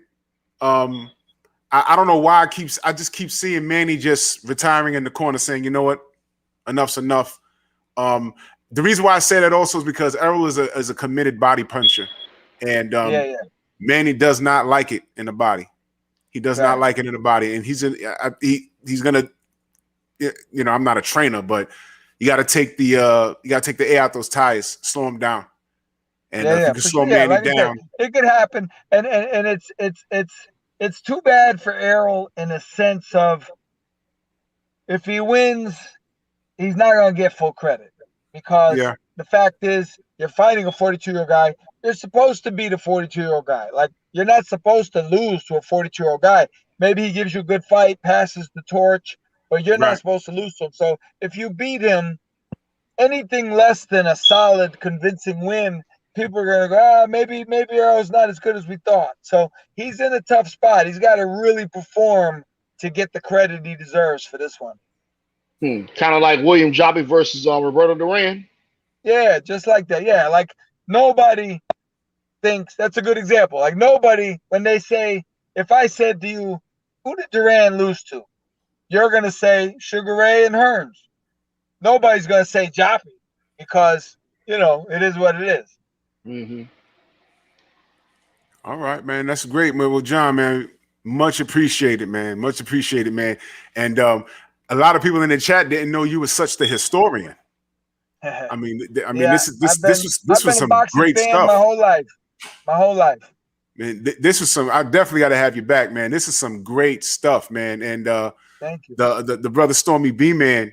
Well, Stormy, put him on to what you do. Go ahead and unmute yourself. Take yourself off mute. Yeah, he's looking for it. I'm sorry, I was closing some extra windows on my laptop. Out of the shy here, in the early 90s, all the way through to the end of the 90s, I worked with a lot of guys here, Fraser Kendo, Donnell Nicholson, all these guys. I know those guys. That's kind of like my era when I was in the gym and everything. And my mentor is Eddie Davis. You might even know Eddie because Eddie has worked with so many different people. For a number of years, he even was down in Cleveland in the Don King camp down there. But that's my mentor. I have a channel here on YouTube with my name there, and I cover the sport from a coach's perspective. So I really enjoyed listening to you this evening because you sound just like one of my partners from my show that I do on Thursday nights, 8 p.m. Central. It's the Three Wise Men of Boxing, where myself, Scrapbook Boxing, who has a wonderful channel and is a historian, and Kurt Anderson, a.k.a. Kurt Sugar, who's on the show as well, and he's a wonderful historian. So this has been a quite enjoyable evening listening and sharing with you here on this panel, man. And the one thing I wanted to say is, if you're ever looking for that content or to keep your ear to the ground of what's happening with us, Drew Titan can put you up on the rest of us out here that produce content and the kind of content that we do.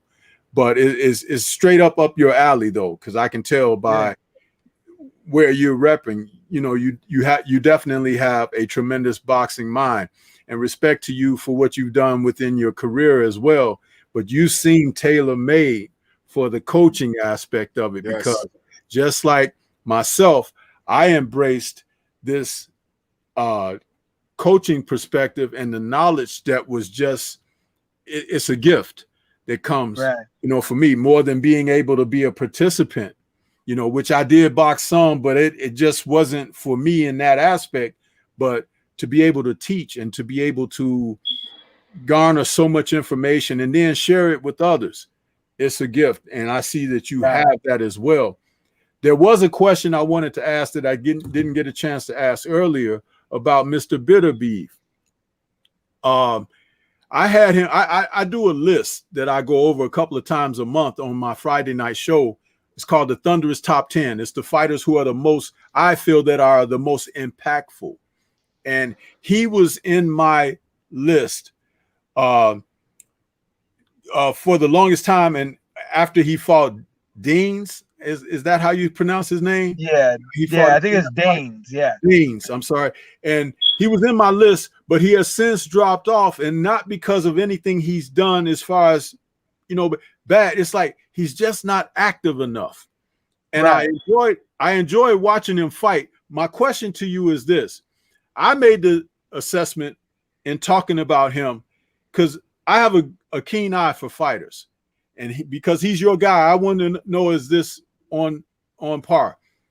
When I saw him, the very first time I saw him was a couple of fights before he fought Gavaskit, all right? And I said, this man reminds me of a light heavyweight George Foreman. I said, when he hits people, something happens to them.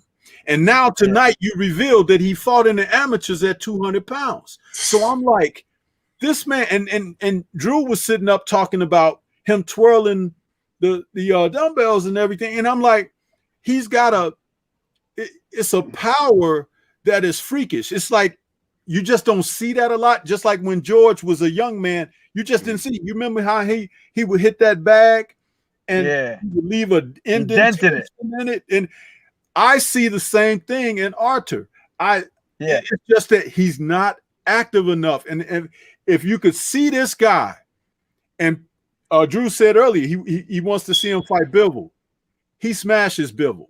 Yeah. He smashes him because Bivol gets hit a lot. And you can't get hit by Artur. You can't. You got to be a guy with slick defense enough to try to keep him off of you because he's such a strong man. You're going 12 rounds. You know what I'm saying? And it's like you gotta not get hit often, because you get hit often, it's over. We saw him break Gavatsky's will in there, and Teddy Atlas, 3 rounds before the fight was over, kept shoving his mouthpiece in his mouth, trying to push that man back out there when that man didn't want to go back out there. That was bad. Right. That was bad. And I'm just saying, John, in all sincerity, the man is really good. I think that he's one of the best fighters of today, but he's just not active enough. What do you think about my assessments? Because you're closest to him.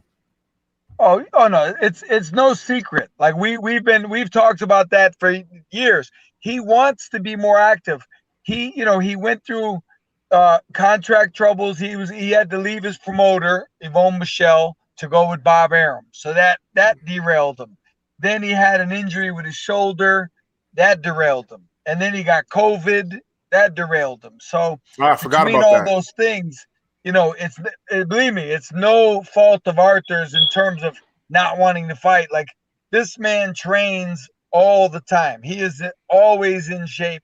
He's always ready to go. And so yeah, we're very, like, we agree with you 100%. Like, he needs to be more active. The more active he is, the sharper he is. And as far as his power goes, I mean, I talk to all the sparring partners. I bring them back to the apartments with me, and I always ask them, what do you think? And every one of them, they're like, man, like this is like something from another planet. It's another world right here. And I saw a guy. I always tell this story, and I won't say his name, but there was a good fighter sparring with him, and every day he's like, man, I can't wait to go home. I only got like 4 more days. I only got 3 more days. I only got 2 more days. So one day he's sparring and he got hit with a good shot. And all of a sudden he stopped and he yelled. He yelled out so the whole gym could hear. He went, "This can't be good for me." And we're like, oh, whoa. And that was it. He went home a couple days later, but he was just so in awe of Artur's power, and he's a good fighter. I'm not talking about a regular sparring partner. I'm talking about a good fighter. He couldn't take it anymore. He couldn't take the, holding it in, and he just screamed that out. He said, "This can't be good for me." So that's the kind of power we're talking about. But let me tell you real quick. You're from Chicago in the '90s. I want to give a nice shout out. Rest in peace, man. Terry McGroom. I was in training camp with Terry as an amateur, and I sparred with Terry, and we hung out, went to McDonald's together in Lake Placid. Really nice, humble guy. Won the National Golden Gloves maybe 4 times. He definitely won it 3. He might have won it 4 at light heavyweight. But that was a good guy you guys had there in Chicago. Nice guy, Terry McGroom. Yes, sir. Yes, sir. Much respect, man. Yeah, I forgot that Artur caught COVID. Did he catch it in the States or did he catch it at home? I believe. Well, no, he lives in Montreal, but he goes to Russia after the fight. And as I recall, he was in Russia, so he just stayed there. He was over there for months. Okay, if he had tried to get on a plane, what would have happened? In terms of what? Like, let's say, okay, I want to go back to Montreal. I feel good enough to move. Yeah, I mean, I don't think they would have let him. Montreal is extremely that's why I didn't go to the last fight. That's the only fight I missed. I couldn't go to the training camp. That Americans aren't allowed to go to Montreal. You can't come in, and they test you. Also, if you go, you have to quarantine for 14 days. So, like, if you were to go to Montreal right now, if you could go, you'd still have to quarantine in a hotel room that you have to pay for 14 days. So Artur, he stayed in Russia because he wouldn't have been able to go to Montreal. The reason why I'm asking, and I'm going to end on this note, 2 fighters claimed they had COVID,